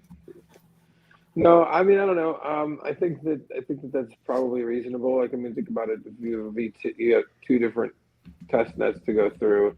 Each one of them's going to run for at least a week or 2. That's a month right there. So I mean, maybe another one for posterity. So yeah, give it 2 more months or so, maybe longer. Indeed, Jenkins takes on the old pulse chain timing. Any other stuff? I know you always get asked about price. We can do some charts here in a bit, but any general takes on pulse chain? Yeah, so I got questions for this take because, hang on, I'm frozen. Hang on. I don't know why this keeps happening. Reset. Control Alt Delete. Here we go. Am I good? Yep. All right. So I got some questions, right? Okay. So the big thing that I guess Richard Hart was saying that needed to get done was the AMM bot, correct? From the last test net. And yeah, like V3 has been like a big roadblock as far as I understand. So I guess like the big part of that, though, at least to my knowledge, and I'm not like savvy when it comes to all the technical stuff with the software, but from my understanding, I thought the AMM bot was like the big thing that they had to kind of get going.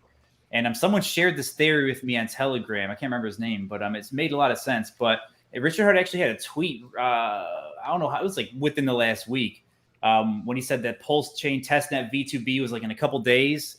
He said like PulseX was working. He said the AMM bot was actually ran on like Uniswap. V2. Or on UDV2 and like Sushi or whatever. Yeah. I don't know if that actually means something, but I thought that AMM bot was like the last big piece before like it kind of all came together. So I guess a theory on that, and I still have to do more research. This stuff's like way over my head. But if the AMM bot is actually done or close to being done, maybe Richard Hart's kind of disguising testnet V3 as like V2B, so no one can kind of like try to game it ahead of time. Maybe the snapshot's going to happen before he's actually announced. I don't know. But I'll ask you guys that because you guys probably know more on the development of it than I do. That's just what I'm thinking. Because if that's not the case, then yeah, I don't think Pulse Chain's anytime soon. And Motley, we kind of talked about that on Twitter when I had the Hedron tweet about it being the top performing coin because you're like, yeah, you don't think Pulse is coming this year. Well, yeah, that's the thing. So, and I'd rather play it safe. At this point, I'm like, if it comes or if it doesn't come, I'm just going to tell myself 2023, and I'll gladly be wrong if it comes in 2022. And that Hex HODL's right. So that's I think what the issue right now is grabbing the liquidity from V3 because it works completely different than V2. Like it's actually, and I just learned this not too long ago. It's like in the form of like NFTs. Like the liquidity is represented by like NFTs, and so they're trying to figure out like how to derive the value. Like all that shit goes way over my head, but essentially the liquidity in V3 is like NFT based or something like that. So the AMM bot they have for V2 doesn't work the same. I think the problem is that the bots can come in and fix the ratios when you have liquidity on both sides, like in V2, and so you can just adjust. Like a bot can come in and buy one side to adjust the ratio, but when you have V3 and you just have one-sided liquidity, what do the bots buy? How do they deal with that? And so it becomes almost like you've got to come up with a philosophical answer rather than a technical response. So in theory, we're kind of like, it sounds like nothing's like, there's no progress. There's a lot of effort, but I feel like no actual materialized progress from the last updates. So I don't know. That's why, It like- doesn't Oh, sound like look, we're not privy to their testing and where they're at with it. Like he's telling us that it's going like 2.5B or whatever is going to be launched. He's not lying. Like that's probably going to be launched imminently. But how they solve that problem of the V3 liquidity, that is not clear yet. And I think there will probably be a number of ways that he could approach that. But each way has its own drawbacks. So he's looking for answers at the moment for that. The other thing is that he hasn't. I don't think he's come up with this reward tokenomics yet. And so how he does that is going to be a bit of a rabbit out of the hat as well, from what I've seen. So it sounds like there's still a lot. I don't know if it's technically necessarily a lot or if it's more the game mechanics a lot. And so how you put a timeline on how close they are is very difficult. Yeah, the whole incentive token thing was like another. I mean, we talked to Hex Orca a few weeks back, and we were like, man, if there's a lot of this game theory worked on just regarding that's just been added to the PulseX picture afterwards, even though Richard did say PulseX was done, but I don't know what that includes. If incentive token structure is in that, I think the last thing I decided is you just get more PulseX tokens. Is how it's yeah, gonna work. I think buy and that's burn. so that would simplify it greatly, and that would kind of give more, I guess, clarity to that statement. If he says PulseX is done, and what Motley just said, the PulseX token incentive there.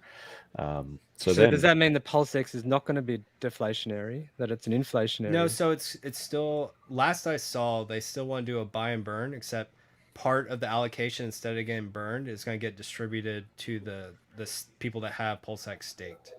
So instead of like all of it, all the buyback getting burned, some of it's going to get distributed as an additional incentive, and then the rest will be burned.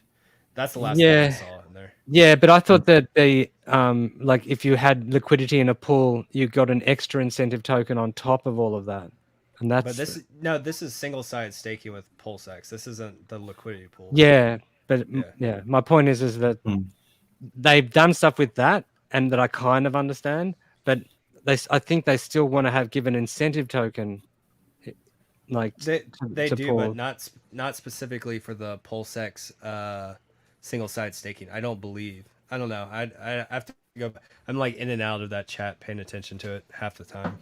So they're always changing. It's complex, isn't it? And then you're kind of trying to read really through all of the arguments and go, God, what is this? What's going on? A lot of those guys here? are way smarter. I'm just like, yep, I'll just stay in my lane and just keep it ear to the ground. Yeah. Yeah, Maddie, it's funny how many people didn't pay attention to Richard Hart announcing the updates about buy and burn not being automatic. I said that a long time ago. Yeah. So what does that all mean? So this whole, I remember when PulseX got first announced, like the buy and burn was like the big thing. Like, oh my goodness, X amount is going to get burned every day. This is a good pumpamental. And then, then we heard it was not automatic, which is fine. But then now we're talking maybe some of that buy and burns getting distributed, if I heard that correctly, Miley, instead of actually burned. Does that change a lot of what we got excited about? No, because it's still more PulseX, right? Like, so you're still getting more of the token, it's still getting burned.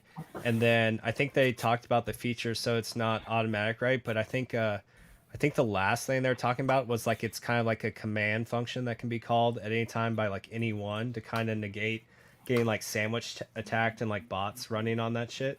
So they were talking about like anyone can call the function to initiate like a buy and burn at any time. But again, all this stuff is like constantly changing and moving within like the people that do this daily, just coming up with different strategies and theories of how to run these incentives and PulseX and incentive token and all that stuff. But it's interesting. I poke my head in there time and time again just to see what the latest updates are. Yeah, Marco O'Malley will be done manually. Yes, the beautiful fingernailed hands of Queen OA will, press he, she, whatever you're into. What else we got here? So yeah, saw this tweet by Rags earlier today, and this has been discussed before, but I just wanted to bring it up because it's interesting to Doing our own discuss. nation? What's that? I thought it was the nation tweet about starting our own nation. Oh no, that's next. But yeah, so for the folks who hold their ERC20s on centralized exchanges, do the centralized exchanges get the PRC20 copies? If they do you think they'll tell their users or keep the coins in their own treasury? This has been I asked Richard brought up this before. question live. Yeah, I asked him Yep. live, and at the time he said he hadn't given it much thought, but if he had to go off of like how he like, their past actions, no, like he'd just exclude them because like how often have they ever shown like good behavior? And the only one example we have in the history of cryptocurrency essentially was Bitcoin Cash, where they actually gave the tokens back to their users because there was enough of an uproar. So it's like, do you default and hope that they do that one more time with our tokens, or do they just take it and then they're just a negative externality? And he said he hadn't given much thought, but at the time he would rather err to the side of caution and not give the centralized exchanges tokens. Again, not your keys, not your crypto. So don't have your shit on centralized exchanges. It might be too hard to write them all out though, or too much work. Like, they might just have the keys to stuff, and if they have the keys, they've got them. But kick up a bloody big stink if you have got them on there, or just get them off before the fork is the obvious answer, isn't it? Yeah, that's the best. Look how much way to go look how about it. much we're gate kept now though. Like how much will there be enough outcry and pushback for people to get their coins, and will the central entities really give a fuck? I mean, clearly they've had it out from us from the start. I mean, Hex literally destroys their business model. You think they want Richard Hart's ecosystem to gain more traction than it already has? I don't think so. So I have a very hard time seeing them, regardless of how much of a stink people put up with giving those coins out. Yeah, I'm with 43 exchanges would dump them. I don't think so. Yeah. I don't want to do it. Big want them to K, have 'em. you got a take on this one?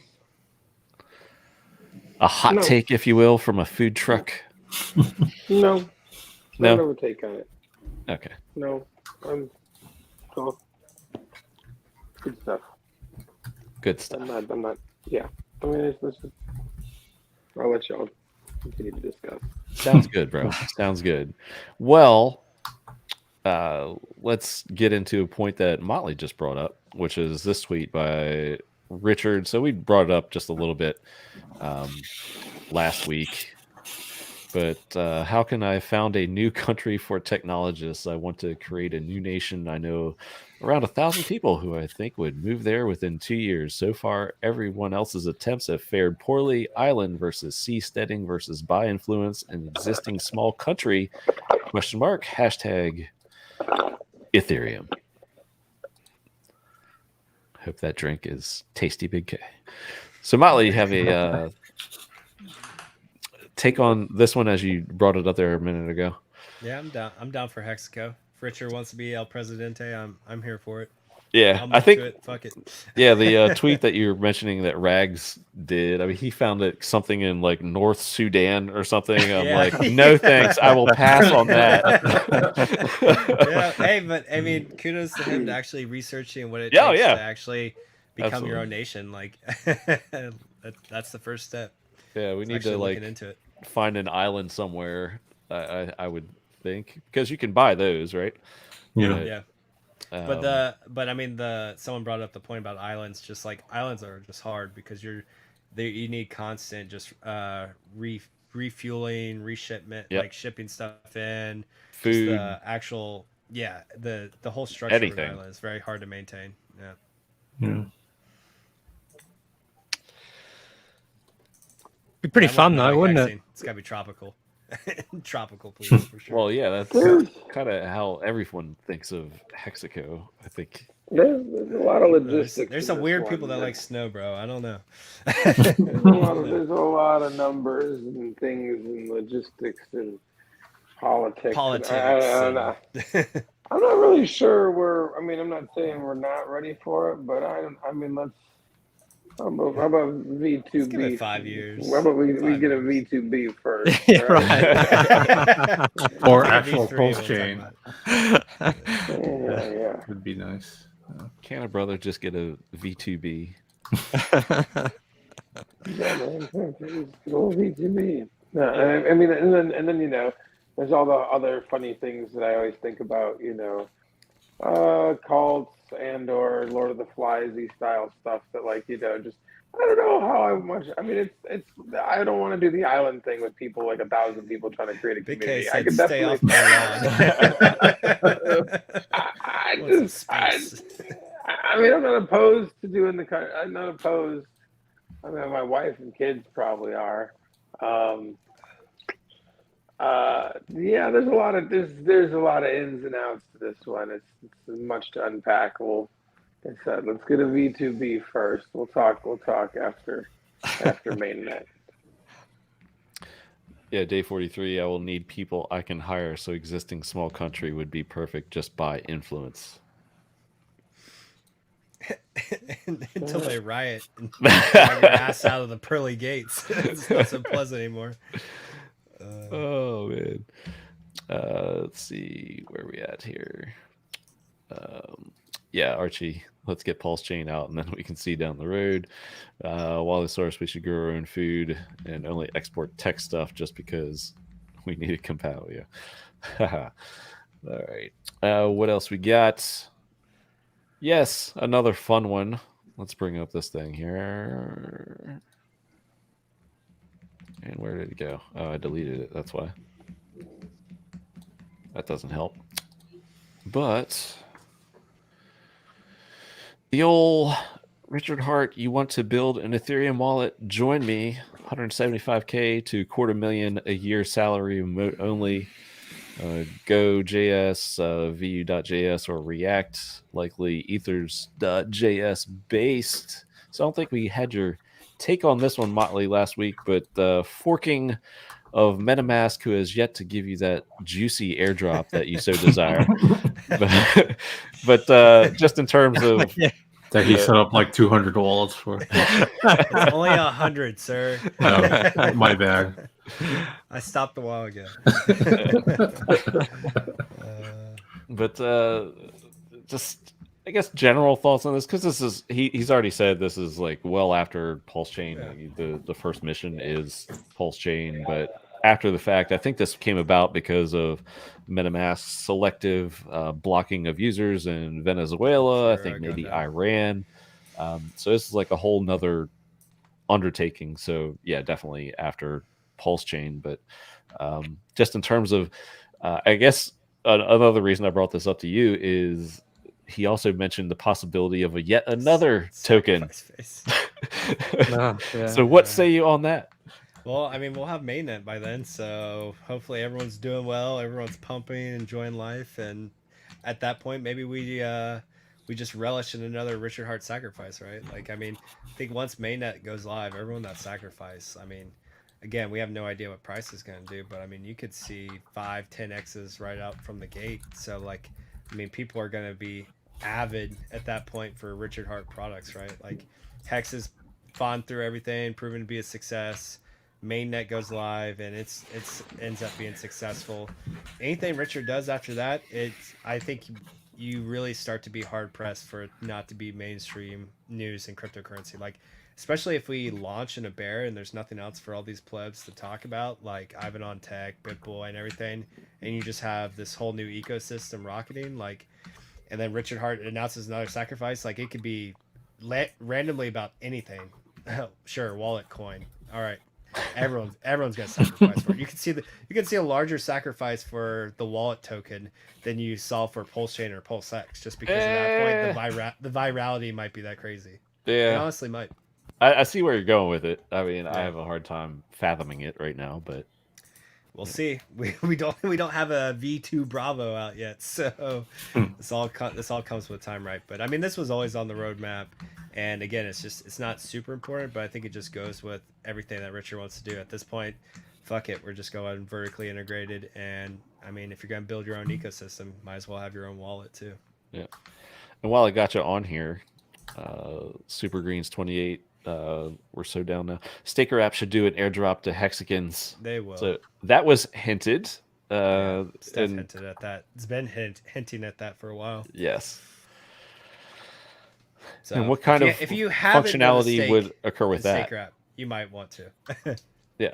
So how would such a staker token work for the? I have no idea. I mean, Yeah, I guess that's what I'm trying probably to figure out. reduction of fees. Maybe I mean, the fun thing is this new like buy and burn kind of function. Put in promising that, because it is a promise, right? Because it's not automatic. I mean, most of those stuff with like wallets, it seems like they try to offer you like discounts on fees or buyback and burns. That's pretty much the only like game mechanics I can really think about to do with it. I haven't thought about it too much, but who knows? Who knows? The staker guys are clever. I'm sure they'll come up with something cool. Thoughts, Crypto Vince, Bloo Bum Jenkins on MetaMask fork / coins or a staker app drop, or just extra bonus things that not really worth putting on the radar right now. I mean, a MetaMask fork, I like the idea of that. Just because I could be wrong here, but isn't the World Economic Forum starting to get their hands dipped in? Was it like Chase Bank or something? Or is that just Ethereum as a whole? But there was something going on there that I was like, okay, I know they can't do much else because it's all like completely like censorship resistant, but I would trust my wallet being in the hands of something that Richard Hart builds. So I wouldn't mind that. Staker app airdrops. I mean, honestly, I only use Staker app just to check all my stakes balance. I don't really use it for much else. No offense if there's any like Staker app people here. I love the app, but that's all I use it for. So I'll take a free airdrop though. Yeah. Same here. I don't really even use their smart wallet. I just use it to actually just check stats on my MetaMask made wallets. So, yeah. I have a question, right? And like I don't know a lot of things, right? I do charts, but Staker app, if you make a Staker wallet, don't you have to connect an email address to it? Yes. I think to log into your the Staker account, you need like a Google or an Apple account.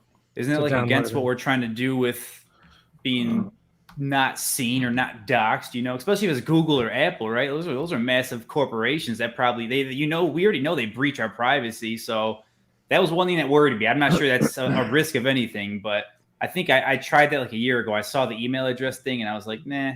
I think it's just the price you pay for an app to be in the app store. I think that's what Steph stated back in the day. It's just like to be admitted in there as an app, they have to have an email or Apple ID, Google ID, whatever. I don't think it connects like how much you've got or what your actual wallet is. It's just that you have the Staker app. You have the app. Yeah. Like Joe said, you can make a fake email address, or if your accounts are originally set up with a spam email. I mean, I've always done that. It's just I'm not gonna do like my number 1, 2, or 3 emails. I'm going to use some random Gmail account or something like that I know to look there if I ever need anything for this other stuff, but I'm not going to make it my big priority email addresses for some of these things. It's just not worth it to me. But it's also good to note that Steph said Staker app is going to support airdrops to Hexagons in the future, and he was congratulatory to Alex about Hedron and how that's gone. So we'll probably get Staker app support for Hedron in the future. And at the moment, you can actually check out on Staker app. You can check out the HEX Hedron pair and also the Hedron USDC pair on their app. That's kind of cool.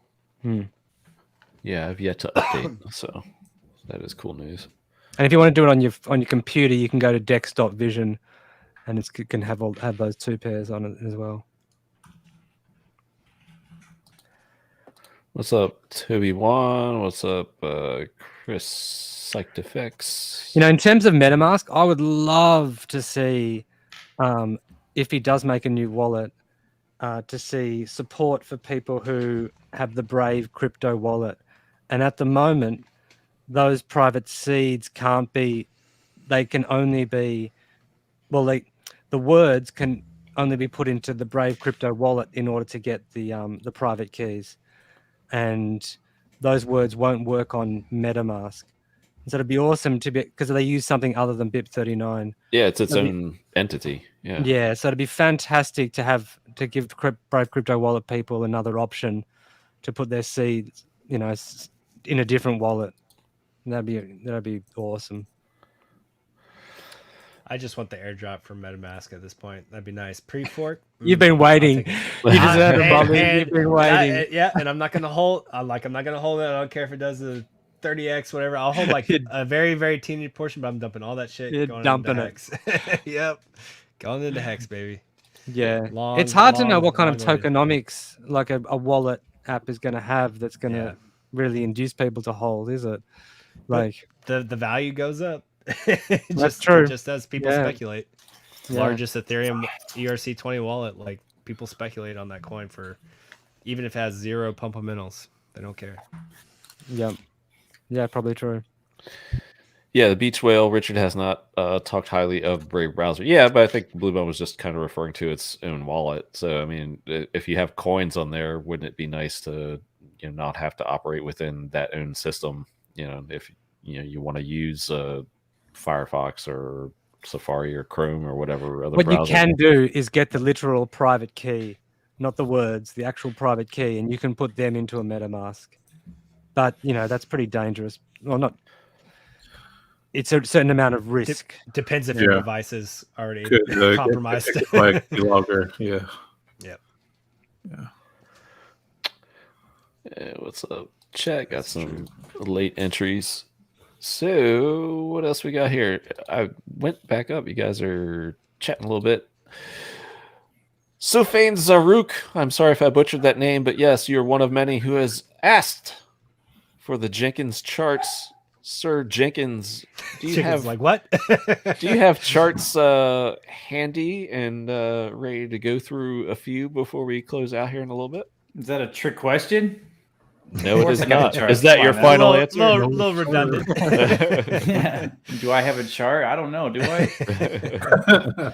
I've seen Hedron requested. I know people want to see the Hex price chart as well. I think people have a lot of questions about Hedron just because of that huge wick that we saw earlier. Yeah, I mean, I could show. I could go over Hedron. Let me see. Give us some, man. Let me know when you're ready. Draw and me I'll some pull it. triangles. Draw me some triangles. Triangles. Let's see. Okay, let me share this for you.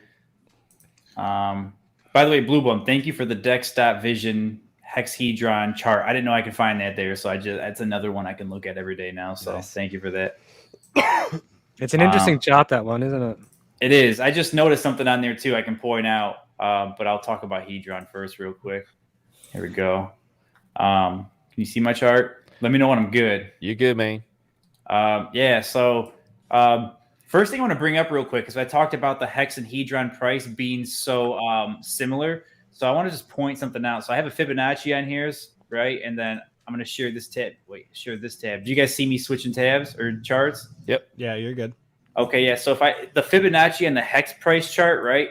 So from the initial opening price wick all-time high, whatever you want to call that, down to the all-time low or the actual bottom, Hex took 21 days to do that, and then it took another 30 days to come up and hit the 1.618. So if I go to Hedron, same thing, but much faster rate. Hedron, same thing. From the top all the way to the bottom, it only took 6 days as opposed to 21. Then it had what you call like a Donald Trump super V recovery that pumped up, hit the 1.618 just like how Hex did, but this only took 7 days. So 21 days was actually 6 to find the bottom, if it is the bottom, and then 7 days to find that 1.618 instead of 30 like Hex did, right? So if I pop back to Hex, for what it's worth, it took Hex another 37 days, so just over a month to finally, trade around that 786 fib before we had that final capitulation, big wick down that went only to the 0.38 level before it, you know, turned around. So right now, if we're kind of comparing apples to apples with Hedron, we're only 7 days into this pullback off of the 1.618. I don't know if I feel comfortable saying that this was the capitulation wick, because I don't know. That's just one whale selling off. But if I show you guys a 4-hour chart, I mean, it looks just like it. Went way lower. But all in all, like so far, it's basically identical, minus the fact of this real big sell-off right here. But just putting two and two together, I know the other night, actually, last Friday, Cabana, we were talking about, we had a triangle pattern. Where was it? There was a triangle pattern right over, where was it? It was right here. Like when I got off your stream, I was showing you that triangle. Yeah, and it wicked out of it up to the upside. Yeah. It turned off the stream and it broke up, but it just could not get past that 1.618. So it's cool to see the breakout. But yeah, I mean, my analysis has been, if Hex wicks down to the 0.38 level, I circled that for Hedron. So I was just telling everybody, like, I don't know if the bottom's actually in until we get some type of capitulation down to the 0.38. I measured like 2 and 2. I got a bunch of like numbers I put together, but long story short, I think the equivalent of Hex dipping down to the 0.38 would really be Hedron zapping down this 0.23 level, which was the 1598 or whatever this is. So I don't know. I don't know. This capitulation kind of institutional wick could be what we just saw or what we did see in Hex early on, and that could signal that the bottom is near. But just giving you guys kind of raw analysis, I would say, looking at a daily chart, the candle's about to close here in about an hour, it looks like. Yeah, just over an hour. This thing's probably going to close under the 618 for the first time since it actually finally broke above it. I wouldn't really feel like technically bullish in terms of a reversal. I would personally like to see some price action down at this 23 range, 22, 23. We're sitting at 29 right now. I think we were just sitting at 27 like when we started the stream. So it's pushing up a little bit. But if I go to the hour chart, I mean, yeah, like we have some support here at the 618. You can see this 0.618 retracement. That's the red line right there. Price broke under it and it came up. It went a little bit above it. It doesn't have to be picture perfect, but it turned all the support bounce into a resistance. So now it broke that and then respected it once, respected it twice. So it looks like it's going to start moving its way down. It's bouncing off the 50 right now, but I wouldn't be shocked to see some sideways action, maybe a zap down here or another quick touchdown here. But I'm setting my sights on this 22 level. Don't take that as like a price call. And if you guys are looking to buy, it's not financial advice. Don't let me be the reason why you guys do or don't do anything. I hear that too often. But me personally, that's what I was saying with Big K. Like when I agree with Bloo Bum fundamentally, macro super bullish. But in terms of just price, micro scale, I feel like this is too easy of a dip. I mean, we got like a textbook bull flag here. If you kind of go to the day chart. Oh, whoops. If you go to the day chart, I mean, it's a textbook bull flag. Got the flagpole and the flag. But I feel like it's just been too easy of a pullback. It's been so short, so simple. There hasn't really been much pain. I mean, we got this big wick, but I was sleeping through this. I'm not going to lie to you guys. I missed that entire thing. But I do feel like we could see this 0.38 level kind of get touched. And you do have some structure here. That this top wick from day 2 does show some structure, potential support around that 22 range. So that's kind of what I'm eyeball on. On that shorter time frame, the chart before you had, I think it was the hourly. Yeah, it kind of matches up with that first rise after the initial fall there. So right at the beginning of March. Right at the beginning of March. So the beginning. Right here. Yeah. So your line, you know, where we could go, kind of matches the top of that little range there too. So I actually deleted this on you guys. But yeah, that would like come down and hit that. I messed this up. Yeah, I messed that whole thing up. I didn't mean to delete everything. But yeah, I mean, yeah, if you're just looking at no Fibonacci, no indicators, yeah, this structure right here. It seems like a natural level kind of. It does, yeah, yes. And that's closer to that 0.23 Fib range where I'm thinking like, okay, you can get a quick zap down there and then just gets eaten right up right away, just like how we saw over here in Hex, that institutional sort of candle. But if you really think about it, I mean, Hedron kind of did do that on the 4-hour chart, but it just didn't really happen on the daily. On the daily, it was just a simple wick. So I would like to see one big candle get down there and close and then just get eaten up to kind of tell us like, all right, we're ready to go flirt with the all-time high, flip that to support. And then I mean, it would really help to get a God whale into Hedron, right? That's kind of what happened here in X. But yeah, so there's still a lot to kind of be seen, and we have to consider the sell pressure is still going to be high for the next 80 or so days. But it is it's kind of cool to see how hand in hand they're going. Real quick though, I want to just pop up this chart now that Bloo Bum talked about. This is the Hedron Hex chart. If we're looking at it, I mean, the original opening price, where the price started off at, wicked once, wicked twice, you can see price stayed below this opening kind of top, and then we finally broke it in March, around March 10th. We respected it and then just broke above it. Nice impulse correction, impulse to break it. Now price is actually finding some support here. So if this is any indication, I mean, this is my first day ever looking at this chart, so this is just me kind of giving you a random stab in the dark, but it does look like Hedron is finding some form of support as of right now against Hex. So take that for what it's worth, but I just thought that was something pretty cool. We got some structure here at least.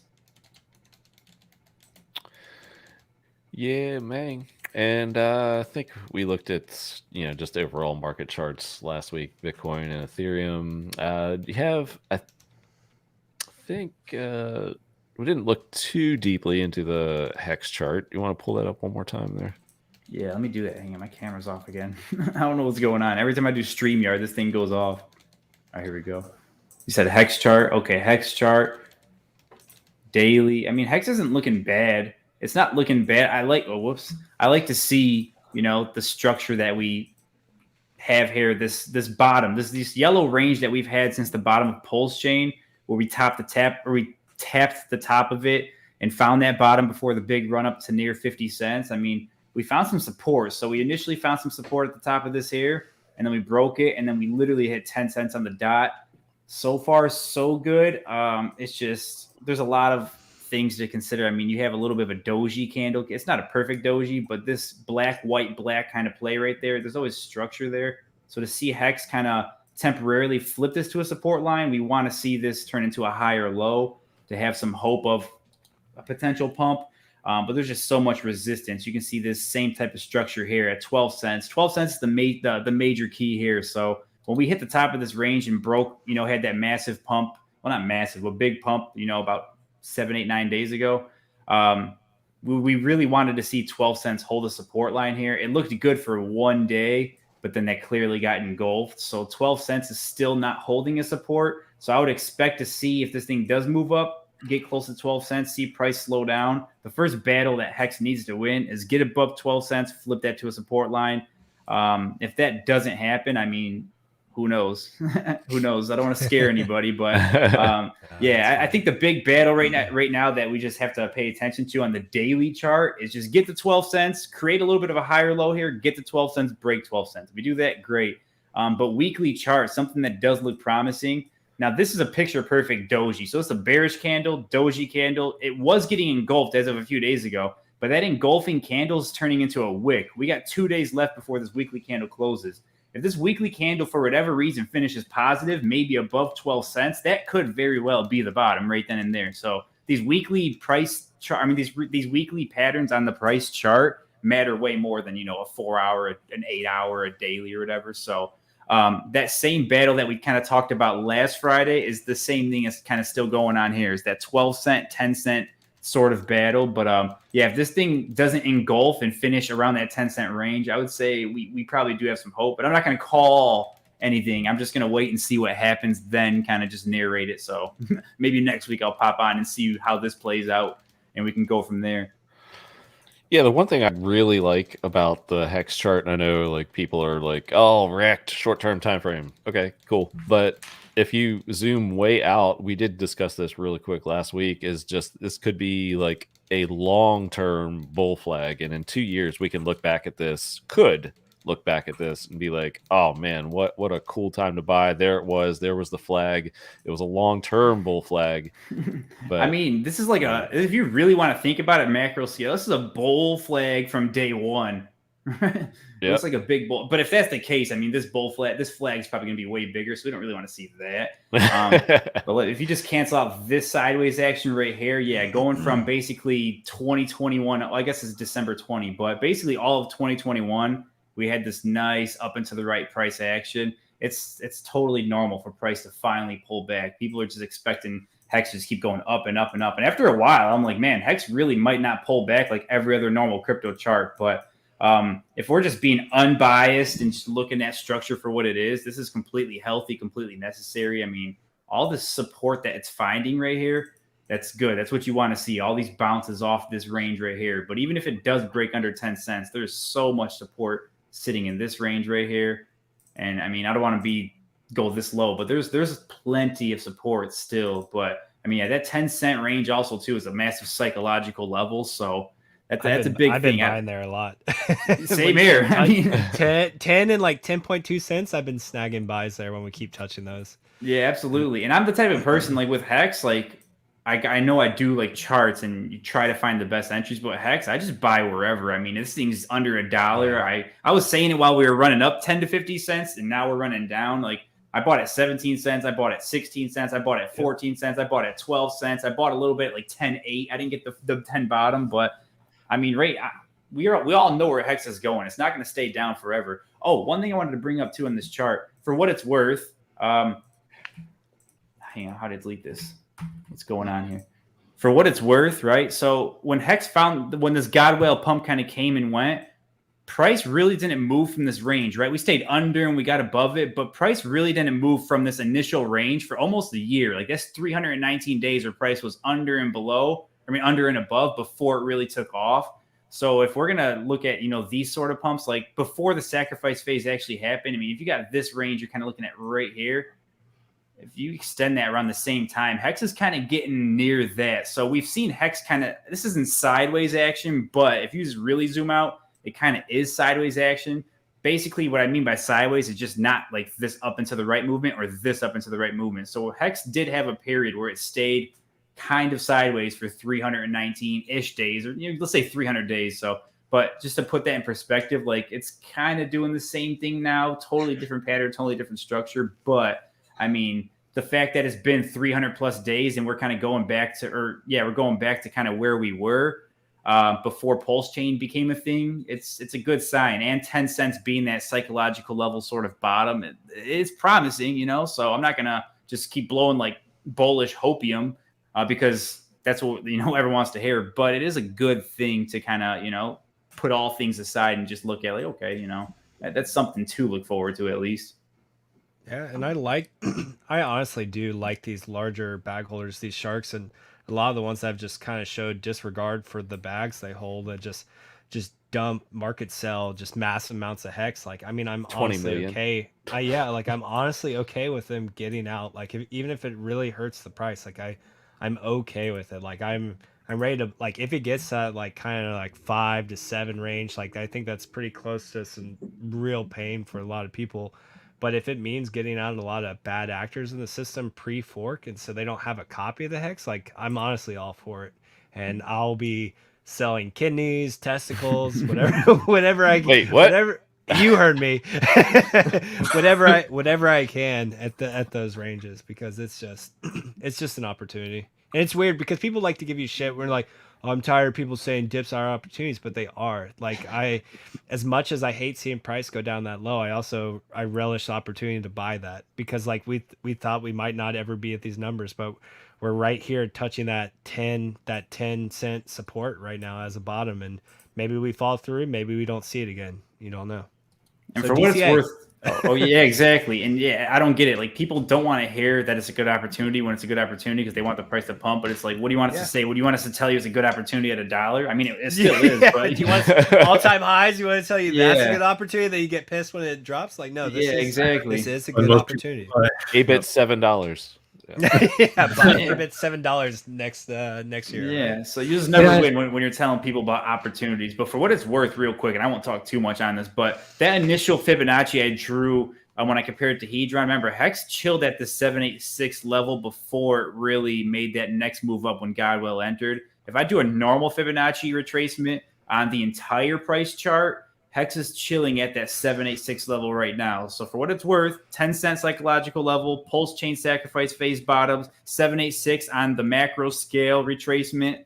I mean, there's a lot of confirmations here if you want to get bullish on Hex. So yeah, until the day that Hex I guess, rug pulls, I'm going to stay bullish if it's going to stay this low in price. So if people don't want to hear it, it's on them. But this is really a good opportunity because when that thing starts to move, that thing's going to move fast and it's going to leave everybody behind. Yep. It literally just take. I remember when I was getting cheeky. I think it was back during PulseChain, and like stuff like this always reminds me why I suck at trading so much, because I love doing the macro stuff, but getting into TA I just absolutely suck at. And I remember we were bouncing. I think it was pre PulseChain sacrifice, and I think we were bouncing between like anywhere from like 12 cents to 17 cents, and I was just like trading the swings. I was making a couple million hex. And I remember like Godwell just stepped in and just said nope, and then just started doing like 500 ETH buys, and we just like he like didn't come back, or maybe it was like lower 7 to 8 cents. I can't remember what it was. But like Godwell, right yeah, here. yeah, like Godwell just did like 500 ETH buys, and we just never came back to those levels. And like I still got away with like a little bit, but I almost lost it all instantaneously just because one player decided he wanted to buy, and you have no way to predict that kind of move. Yeah, and, no. It was just like, okay, I get it. All right, I'm not gonna do that again. I'm sorry. Slap myself on the wrist a little bit.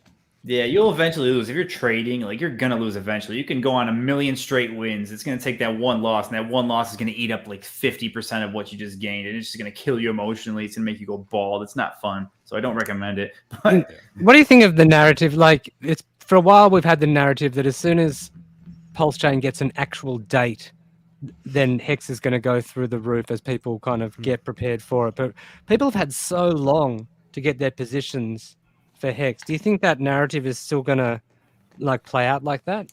I do. I think so, because you kind of said it with your in proposing that question. Is you just said people have had so long, and I think it's been too long now. People have just given up, and they were expecting, maybe a couple months or something like that, and it's like, okay, month 3, 4, 5, and it's like they've given up kind of thing.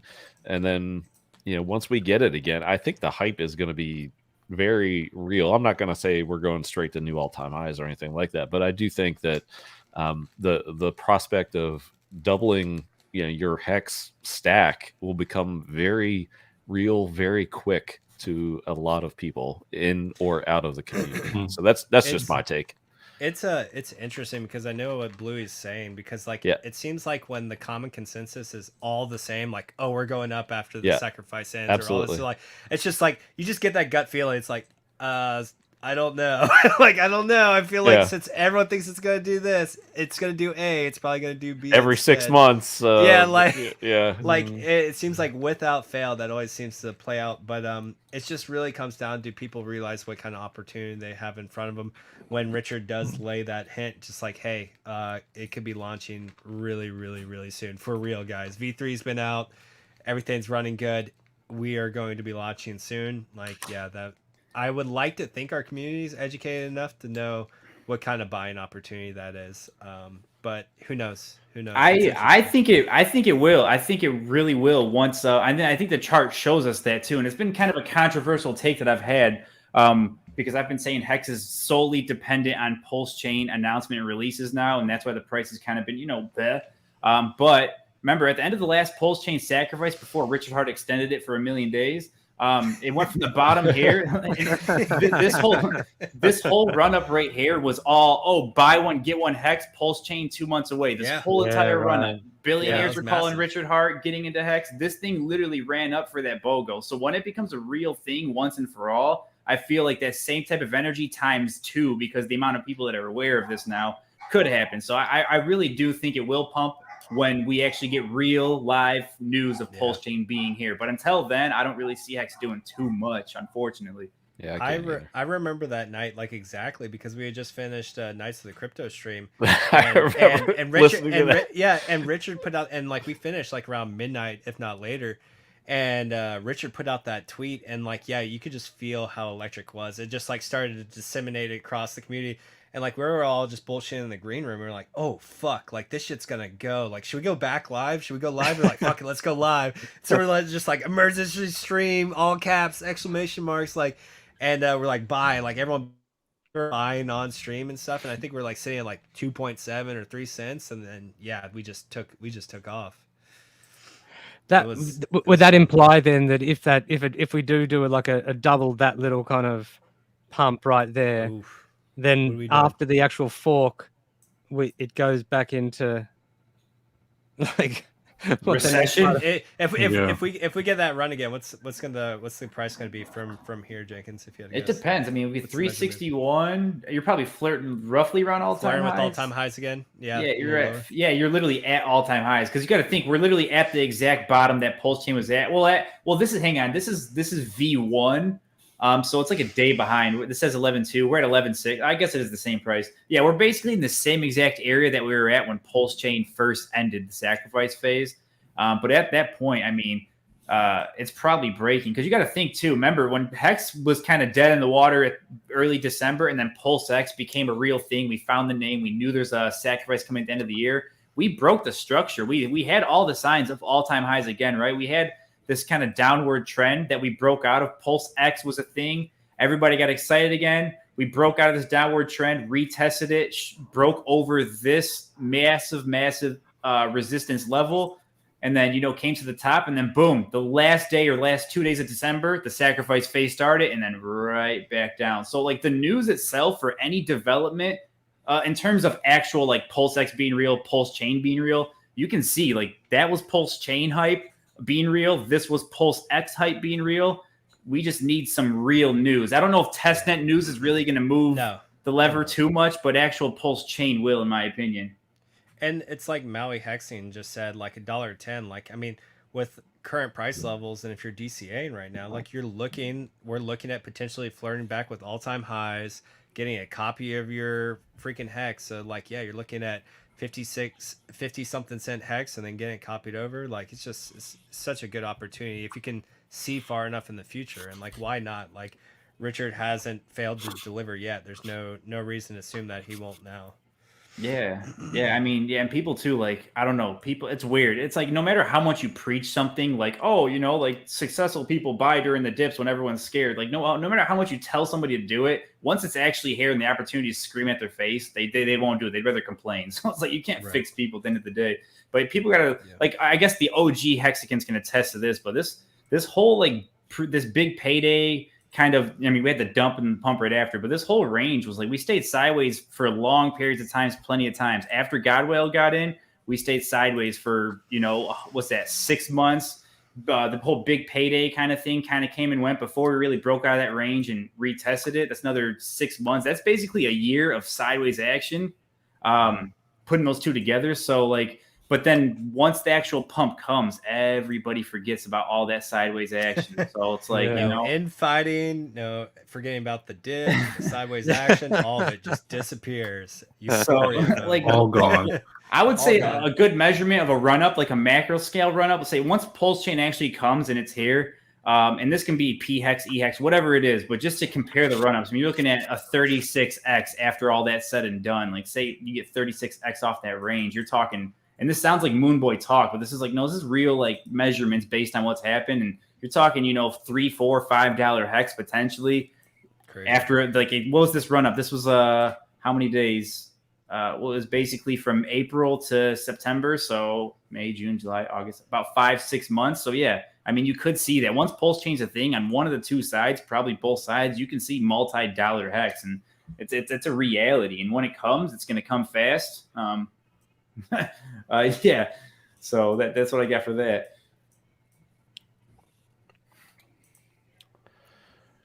Nice. Thank you, Jenkins. Nice. Good stuff. I'm not frozen. You are not. Awesome. And we have Thosschild with us. What's going on, man? You're muted. Oh, wait. Hold on. Yeah, you muted yourself. I can't unmute you. I'll keep an eye on you. All right, now you're good. There we go. What's up, man? This one. Uh-oh. Now you're muted again.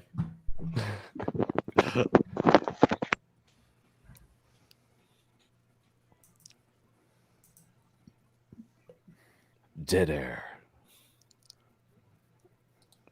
All right, I'm trying to unmute. Technical difficulties. Now we can hear you. Oh, rogue. Well, scam. We saw his face.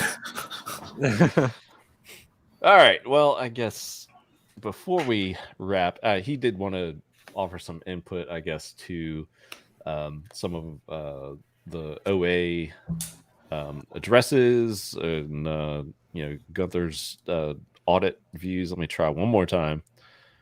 Hey man, can we get you? Yeah. Hi guys. Yo. I apologize. There we go. What's up? What's up? Welcome. Execute. So, What up? Welcome, Who do I amigo. see? Well, listen, Wales, thanks for having me again. Dolo, good to see you. Good to see you, Mark. Oh, wait. Oh, shit. Wrong show. Yep, wrong show. Oh, yeah, I know who you guys are. No, for real. Motley, God, you're a prince among men. Thank you for everything, my man. Prince Motley, forever Yeah. deemed. All right. That's way too much praise, sir. Tone it back. Tone it back. Is what it is. And Blue, man, it was really good to talk to you at Naga Bows. I don't know how we didn't fall in that fucking pool, dude. That you know how it had that part of it that was only like 6 inches deep. I heard that was pool? a hazard. Oh my God! Freddie I Quotes was don't know talking how about I that. didn't. Yeah, I don't know how I didn't. A bunch of Yeah. people did though. Yeah. So you had a take on, I guess, OA daughter addresses that you wanted to spit out there real quick? Well, I'm a little reticent, and I'm going to defer to a lot of the expertise in the room for sure. I mean, are these? I guess my first question is, a chain analysis is showing us that these are verifiable. Okay, OA daughters. Is that Not the ones that you were referring to? Gunther said that he was basically calling them that due through the process of elimination kind of thing. okay? And that's fair. That's Yep. fair. It's a big subject to unpack, and as some of you may have heard, folks like Wales and I touch on it before. But let's think about it, right? Like seriously, pull back, see the forest for the trees, and think macro. Do you think that there's anybody that has any level of real power? Let's say the capstone, right, on that pyramid, which by the way is separated from the rest of the trapezoid. If you look at that image, it's a strange thing that eye is presented to us that way. But do you think that there's anybody in that strata that's really like digging on Hex, just loving Richard and very hopeful for PulseChain? I would say this is a fucking stone in their shoe that they're not really digging on. I mean, my God, it's wait a minute. You're telling me that it turned a manager of a car wash into a multi-millionaire? No. That's not going to fly. I think that the legacy side, we're talking about some powers that are entrenched deeper than ticks. And we know like that Hex though? I'm sorry then. In Hex? No, on the legacy side of Oh, things. okay, I got you. On the traditional powers. Gotcha. And I'm saying that Hex, my belief is that Hex is a wrench in their works. They don't want this fucking shit, man.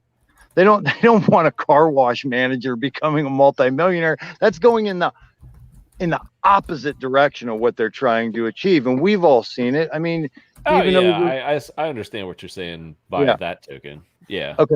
I thought you were like going for like OA daughter addresses and stuff like that. No. Basically, to give you the Cliff's notes on my angle, knowing that the code is immutable. Yeah. Okay. Knowing that they ain't shutting off the fucking blockchain. Knowing that they're not going to dead cryptocurrency, right? Yep. Well, what's left? What's left in the old toolbox? Well, let's see. They could put a bunch of bad faith actors into communities of projects that they think are troublesome or dangerous. Sure. They could buy up a fuck ton. Well, wait, let's see.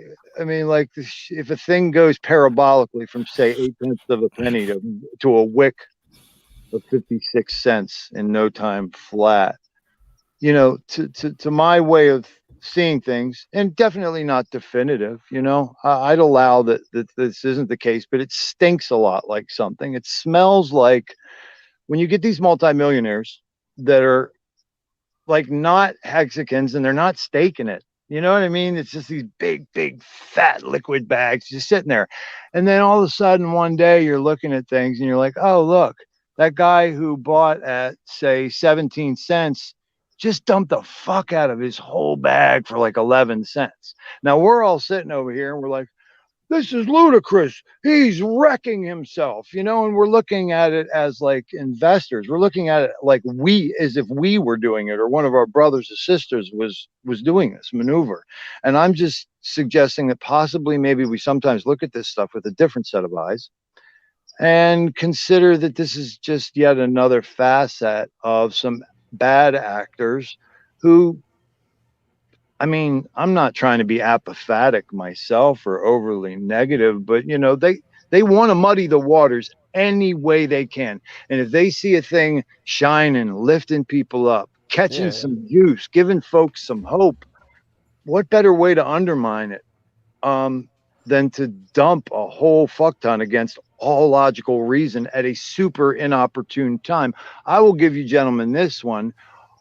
Is it not interesting that every single time we've had a hex event or a hex gathering of any sort, that's a big psychological tier, the price, the bottom has fallen out of the fucking price every time without fail? And I'm just like, counterintuitive much? Yeah, it's like a small data set though, right? So you have like, you know, only, I'd say maybe a couple events. So I wouldn't necessarily draw a direct correlation there, and you're going to have like dips in the game. So what happens the next one where, you know, we happen to have an event and price goes up and we're hitting all-time highs after it, and then that theory goes out the window too. So it's well, that angle of it does. Sure. Yeah. We haven't had years of that yet. We've only had, you know, maybe a couple, you know, times like that to compare it to. I see where you're going, what you're talking about. The other thing is too is like some of these dumpers, you can see that they have staked, like this guy that just dumped 20 million and he's got 48 million left, so I'm sure he's gonna probably dump here and wreck himself again here in the next week or whatever days. Oh, he was hard up for cash. I don't know. No, he already dumped, like before that he dumped like 60 million. So he's not hard up for cash. He just ended his stakes and he's cashing out all lumps at a time. And he's definitely not hard up for cash because he has another huge stake in February of next year, the one after that, and the one after that. Yeah, you know, I was being facetious. But it's still like these I can't see it as like this, you know, whole thing of, you know, coming after, you know, what's good or the feel goods or anything like that. I can't see that. I understand the logic because it's like, you know, there are, you know, a lot of dumbasses out there and evil people who don't like to see other people succeed. So I'm not doubting that those people aren't out there, but at the same time, it's like, it just sounds to me like a terrible tactic. Like if you were an intelligence service and you had bad intentions and you wanted to crash this cryptocurrency, which is making all these, you know, minnows wealthy, like to buy it up and then to dump it to lose your ass out of it, it just seems like the most dumbest kind of move. As a standalone kind of tactic, that would be like apex retardation, wouldn't it? But if you were to place such a thing in a whole spectrum of activities, okay, because you got to remember, if it's a thing that's not liked, which you can have your opinion, I'm here to tell you it is not. It is not only a wrench in the works, the smartest of the smart on that side of things can see the long game on this. And I dare say they'd probably fear it for good reason. Okay, this is true DeFi. This is the actual real cryptocurrency. We've seen what they do with Bitcoin, as borne out by Uncomplicated study of Wyckoff. We know that Klaus Schwab's junior princess, Aya Miyaguchi, you know, the Beard and Whales did a fantastic job of pointing out that the World Economic Forum, you know, junior class is getting all up in the foundation board of Ethereum. And so it goes across the entire cryptocurrency, ecosystem. They have to keep a lid on this stuff. They have to keep some control on it. People, they can say, no, I'm not going to accept that. I'm not going to buy that. And that's perfectly understandable, perfectly fine. I've been on this independent research track for, Jesus Christ, like 30 years. I've been called a fucking retarded conspiracy theorist for the greater portion of my life. I'm like, yeah, okay. Meanwhile, I'm right about 99% of the time. So people are, free to deny or scoff. It goes, it's par for the course. It's what also makes a market, right? So it's like, sure, absolutely. If everybody was thinking the exact same thing, then there is no market, and then we all go to the moon, and then we all crash at the same time, and there's no ebbs and flows in between. There's no chart action. There's no buying the dip. Yes. There's no selling the high. Yeah. Angel Black said that very thing. I went in Pulse, Maine, which is a place where maybe you guys are like me, but I probably spent 3 straight months of my life, like every waking moment last spring and summer in Pulse, Maine. That was everything for me for a while. And then, once you get in the community and make some friends and you get to join some other groups, you kind of back out of there. So I go in there the other day and it's almost like coming home, and Angel Black was running a really great room, man. I got to take my hats off to that guy, the mod over in Pulse, Maine. But he said precisely what you just, you said, Cabana, about, you need that's where the shit goes. That's where it comes from. I know we're running up against a few of our participants' time windows. I did want to bring up a couple of these tweets before we get out of here. Just a shout out to my man Richie Rich for shouting this show out. This is basically the only Hex show I watch. Bro, we have so many great Hex streamers, but I appreciate the love, man. Love you, Richie Rich. What else? It's my first time. I'm supposed to tell you what I'm drinking, right? Yes, sir. I would really love to know, and so would the audience. Diesel fuel. No, it's it's the old all day IPA. My liver weeps. I just turned 50, and it was 50 hard ones. So gotcha. Okay, I'm starting to scale back into the lower ABV. I used to drink Corson Donk like it was mother's milk. So yeah, I got to wring out my liver in the morning. I twist it like a rag and shake it into the bathtub, and then we wash it rinse and repeat. So I've scaled down. If you give it a couple days, that's at least a start per week. They say. Oh, what? What are you suggesting, man? I'm just saying, for your health, give it a break for a couple days. Oh, I've taken months and months off before. Yeah, man. Thank you so much for having me. It's kind of exciting. Absolutely. Here's another tweet. I'm just going through a few that have come across the board. Actually, a couple recently here. So, Hedron official account. What you might be seeing right now is a redistribution of the past 2 years of Hex T shares in proxy form. Any take on that there, Bloo Bum? That's interesting from the official account, anyway. Yeah, that's Alex. That was his design intention. He thought, Hedron's coming out 2 years after Hex started, and in order to catch up, so to speak, that's why the launch phase happened, so that people who do believe in it can nab those bonuses, the 10x, 9x, etc. bonus, and it's a way of catching up to where the Hex shares have been for the last 2 years. Yep. Where are we at in that multiplier right now, if I may ask, Bloo Bum? It's just got we're right on the cusp of 8, aren't we? Yeah, I think it's actually really soon. It goes over to. It might 8. be like in 25 minutes here. It might actually go to 8. Something like that. Actually, on my Twitter, it just ticked over an hour ago. Nice. Oh, okay. Yeah, so we are in 8 right now. And 8x at the moment. Yeah. Yep. 7x. Which is still a pretty good X. If you. Oh, absolutely. For long term, or even short term, really. It's why not? This bonus isn't going to be around for forever. I mean, so Mhm. if you can like Yeah. lock some in, do it. It's so amazing, man. I was testifying in that room that I was alluding to that, you know, it was David Feeder who told me, you know, that folks have to realize that like Firebun essentially wrote the equivalent anyway of Hedron. You know, this was the dream to have stakes that were capable of doing all this stuff. And Hedron's kind of just like that realized. And it's been kind of strange to me, some of the folks that have been getting all over it, because I just think it's like a wonderful thing. You know, We're heading up to like nearly 5,000 HSIs created. I did one.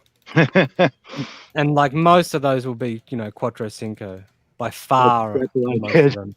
My daughter was pissed at me because I was gonna do one for her like I did for her brother to mature when she turned 18, and I was just like, nah, this is going max. I said, daddy will get you your money, or I'll take a loan, but I'm going max on this, honey. As you spoke of DFed, David Feeder, one, or I think two final tweets here. Smart. He just tweeted just a few minutes ago, actually, within the past half hour. Hex feels like the bottom is in, to me. Pure speculation. Yes, wise to tweet that always. We might get a big wick down below 10 cents for an hour or less over the next few days, but the indicators are starting to level off, and this might be the last call for 10 cents area. If I had DFed. a nickel for every time the bottom's been in. Well, you're also having a lot of people call for 7 cents. I think we can go there. I've seen 5 cents. I've seen 3 cents. So really? Wales is flipping out. I've seen that. Absolutely. I've Please. totally seen that in multiple Twitter accounts. And that's something that you don't see, you know, at tops. You see that closer to the bottom. Absolutely. So I think, you know, DFed might be onto something here. I think we can go below 10, but it's interesting, you know, seeing you know, some prominent OGs here getting some price calls. What did Motley say? Motley's selling testicles now. Do I understand that correctly? if Hex gets to a certain level, so, yeah. I'll find something else. I still need those. I was gonna buy. I don't think anyone wants to buy them either. So I thought the goal of being in cryptocurrency was to get more testicles, not. yeah, I don't think I could get. Well, someone's got to to sell them if you want to buy them. yeah, I don't think I get much, so I'll keep them. I'll keep them, guys. 37,000 children, so mine would be coveted to that end. That is a lot. That's a lot of mouths to Valuable feed. testicles there, man. Perhaps they just exist for liver harvesting. We'll never know. There you go. Hey, man, he's digging into my secrets here. I got to. All right, and one final one here. This one's just the more fun one to close the show, and I just thought this was really funny. Was from In Tune with Hex. I see him and DJ Cryptomatics stream quite often, but this was a really funny tweet, and it resulted in some funny threadage here. So, who is Godwhale C5? Wrong answers only. So we got Lights some of out. this. I guess Lauren knows somebody. Oh my God. It's like, you know, some time stuff. Inner circle, the ladies, you know, stuff like that. So it's just, you know, a fun little tweet thread there. Tap is in there too. So Tap is the God whale. Shit. Tap is the God whale, man. Tap, what up? I love Tap. I met him at Philly, man. The get this. I don't know if you guys know the story, but Sparbook wasn't going. They were doing like the penultimate United States tour, right? And I saw the schedule. They weren't stopping in Philadelphia. I said, I get it. how are you motherfuckers going to do the United States tour and not be in the city where the shit was founded? And I think it was Rainmaker, my brother Rainmaker. What up, brother? He was like, well, do you have a way to make that happen? I was like, I mean, I was a professional musician and ne'er-do-well in Philadelphia for like 20 years. Yeah, I can make that happen. So one of my onboards, actually donated his club, his like really highly rated restaurant. We had a good old time. But yeah, I got to meet all those people, man, and it's wild. Lots of speculation on who Godwill is. All right, gents. Well, it's been a couple hours and a half-ish. Yeah, and Vince, I wanted to say hi to you too, man. Big fan. Yeah, thanks, man. Yeah. Yeah. You guys are all quality, man. You guys raise people up with good information, and I just want to thank you all for what you do for this community. We try to be informal and informative at the same time. Sometimes it's a struggle to keep that balance, but I do thank you for that, what I consider to be a compliment. So thank you, and thank you for coming on for the first time, man. Thank you for having me, man. It's going in my diary tonight. Oh boy. Oh boy, I can see like the scribble, you know. I got the little T on it. Your diary. I was on Cabana's show. Getting fucked up. Prince Motley, as we go around the room, where can we find you, my good sir? Change my name. You son of a bitch. Oh, I thought you changed that. No, I didn't do that. I didn't do it. Did you? Yeah, Vince did it. I'm sorry, brother. That's a lie, host. Privileges. Oh. Where can we find you, my good sir? And what do you have cooking? Motley Investor everywhere. We have a project at Legion VC that Vince is a part of with me that is an audit this week. So that's going well so far. We haven't heard any bad news yet, so that's good. Is that the one that I heard a rumor about that could be very exciting for Hexagons? I mean, I guess. I mean, honestly, we're targeting a different audience than Hexagons. So like there's no coin for this one. There's no sacrifice phase. It's already done.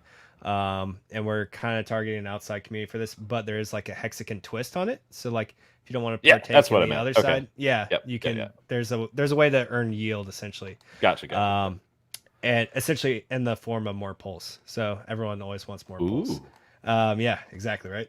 And then we've just started a new project that we're working on that actually involves some of the potentially Hedron. We haven't decided if we're going to use the Hedron contract, but just the idea of what Hedron brought to the table with encapsulated stakes. There's a lot of cool stuff you can do. So we're working on something like that just now. And hexmerch.com for all your goodies that you want to wear. And then we also started a second store, altcoin drip, so you can send all your DGen friends to there. And then that eventually leads back to hexmerch.com.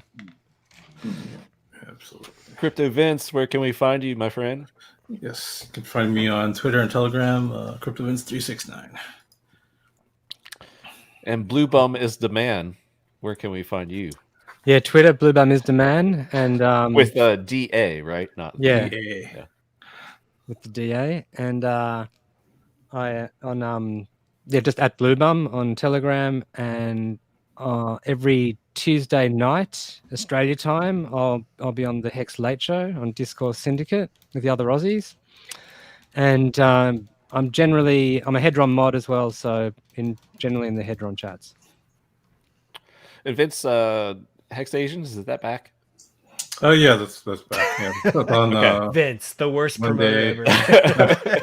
Yeah, Monday morning show for him. Just trying to get you on here, buddy.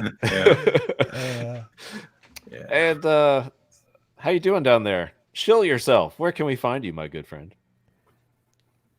Who, me? Yeah, since you obscured your name, we don't even know if you want us to say it. Plus Ho. Where can we find you? Thoughtchild is, it's funny how much I have to go into this with folks, because to me the double entendre was like obvious, Rothschild, Thoughtschild, the Egyptian god. But everybody be calling me Thoughtschild, and THOT is ghetto for that hoe over there. So everybody's basically calling me a son of a whore when I actually meant it to be something else. But Thoughtschild on Twitter, Thoughtschild on Telegram, and my show is starting soon, like any week now.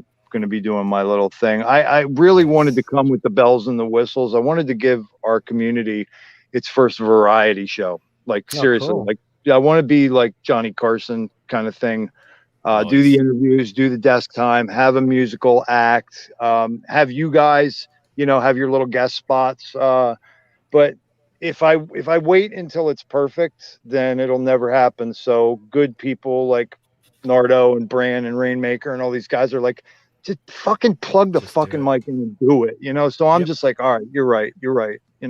Need to form a Hexagon band. Need to have Unwrecked Pirate on playing, and you need to have Jesse from Liquid Loans. He's musically talented. Oh, you have the. I'll do another shout out. That just reminded me. You also have the Heavy Metal Hexagons. Yes. Follow them Saturday. I don't know what time. Do you know what time, Vince? No, it's like late morning for me. Just follow them on Twitter. I told them I would. They've been asking me to go on, so I'm finally going on tomorrow with them. But yeah, really cool guys. So check. We got a lot of musicians in the community for sure. Jesse, fart the alphabet. Jesus. He plays multiple instruments, and I've seen him on the Liquid Loan streams. Quite a bit, and dude is talented, man. So good for him. Oh, my bad. The Heavy Metal Hexagon show is Saturdays 9 p.m. EST. Cool. At least that's what it says on their Twitter. Yeah, I should probably know that since I'm supposed to show up. Always good to see plans come alive on stream here at the very end. But yeah. All right, gents. Well, thank you everybody for coming. Also, Big K, Jenkins. We lost them to attrition, but it's all good. Motley Investor, great to have you back, man. I know. I feel like I've been rugging you the past couple weeks. It's all good, man. Plus Ho, plus Ish down there.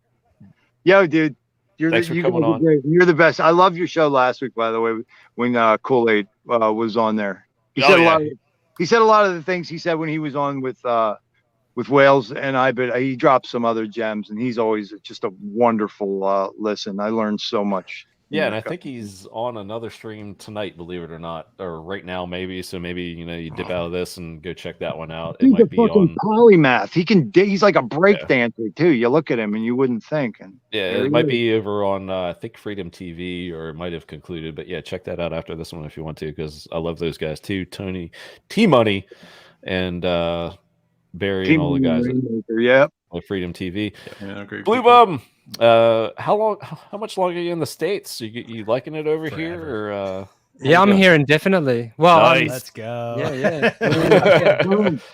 Actually, in talking of T Money, I just want to send a really special thanks to T Money and his wife Jamie, who I've been staying at their place, and they've been so hospitable to me and just so welcoming. And I just want to really give them a big thanks. Oh, yeah. They've been helpful. Awesome. Yeah, I had the pleasure of meeting him a couple times, and he's just a cool dude.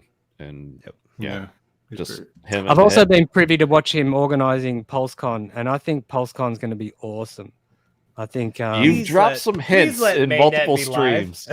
Yeah, please don't let me mainnet be live. Please, for the love of God. That would be... If mainnet comes out before it, it's going to be amazing. If it comes out after, could be awkward. Could be awkward. But he knows how to organize stuff, and he's lining up some great speakers, some great sponsors. He's going to do it proper, and I think it's going to be pretty amazing. Yeah. That would be the worst convention ever. Let me tell you about this great product that doesn't exist. It's still not out. All right, but it's coming. I think we'll make it work either way. We will make it kick ass either way. Oh yeah, and you know what? I think we could, because then it could be like, oh, it's just 2 more months. You're lucky it doesn't even exist yet. You can get in on the ground floor. I pay money just to watch Barry talk for a couple hours. He's he can captivate a room, man. He's so funny. We had him on a happy hour when I guess they did a on-stream announce. He was rhyming, dude. Yeah. He just dropped it. Freestyles better than most of our rappers too. Yeah, dude spits fire. Yeah. Doesn't everything have dancing girls? Naga had dancing girls too. So yes, he did. They help conventions. I think it'll be the same dancing girls, actually. Probably. Why not? Yeah. How good dancing girls, man. That's like Yeah. So funny.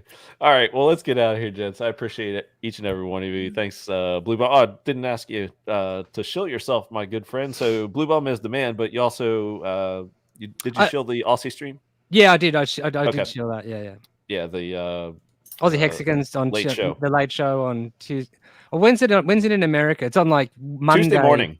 Monday really, really late, or like Tuesday morning. really early. Yeah, Tuesday morning, like 6 a.m. ish. Yeah, 5:30 I've been a.m. staying up for it, so you guys can get up for it. And I just put the link to Lun's Muay Thai fight tonight. As Oh, well, cool. Or tomorrow, so definitely go check that out. Nice one. Yeah.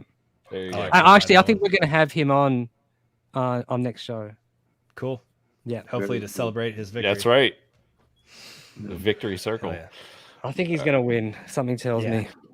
Let's not jinx it, but yeah, I agree. Very cool.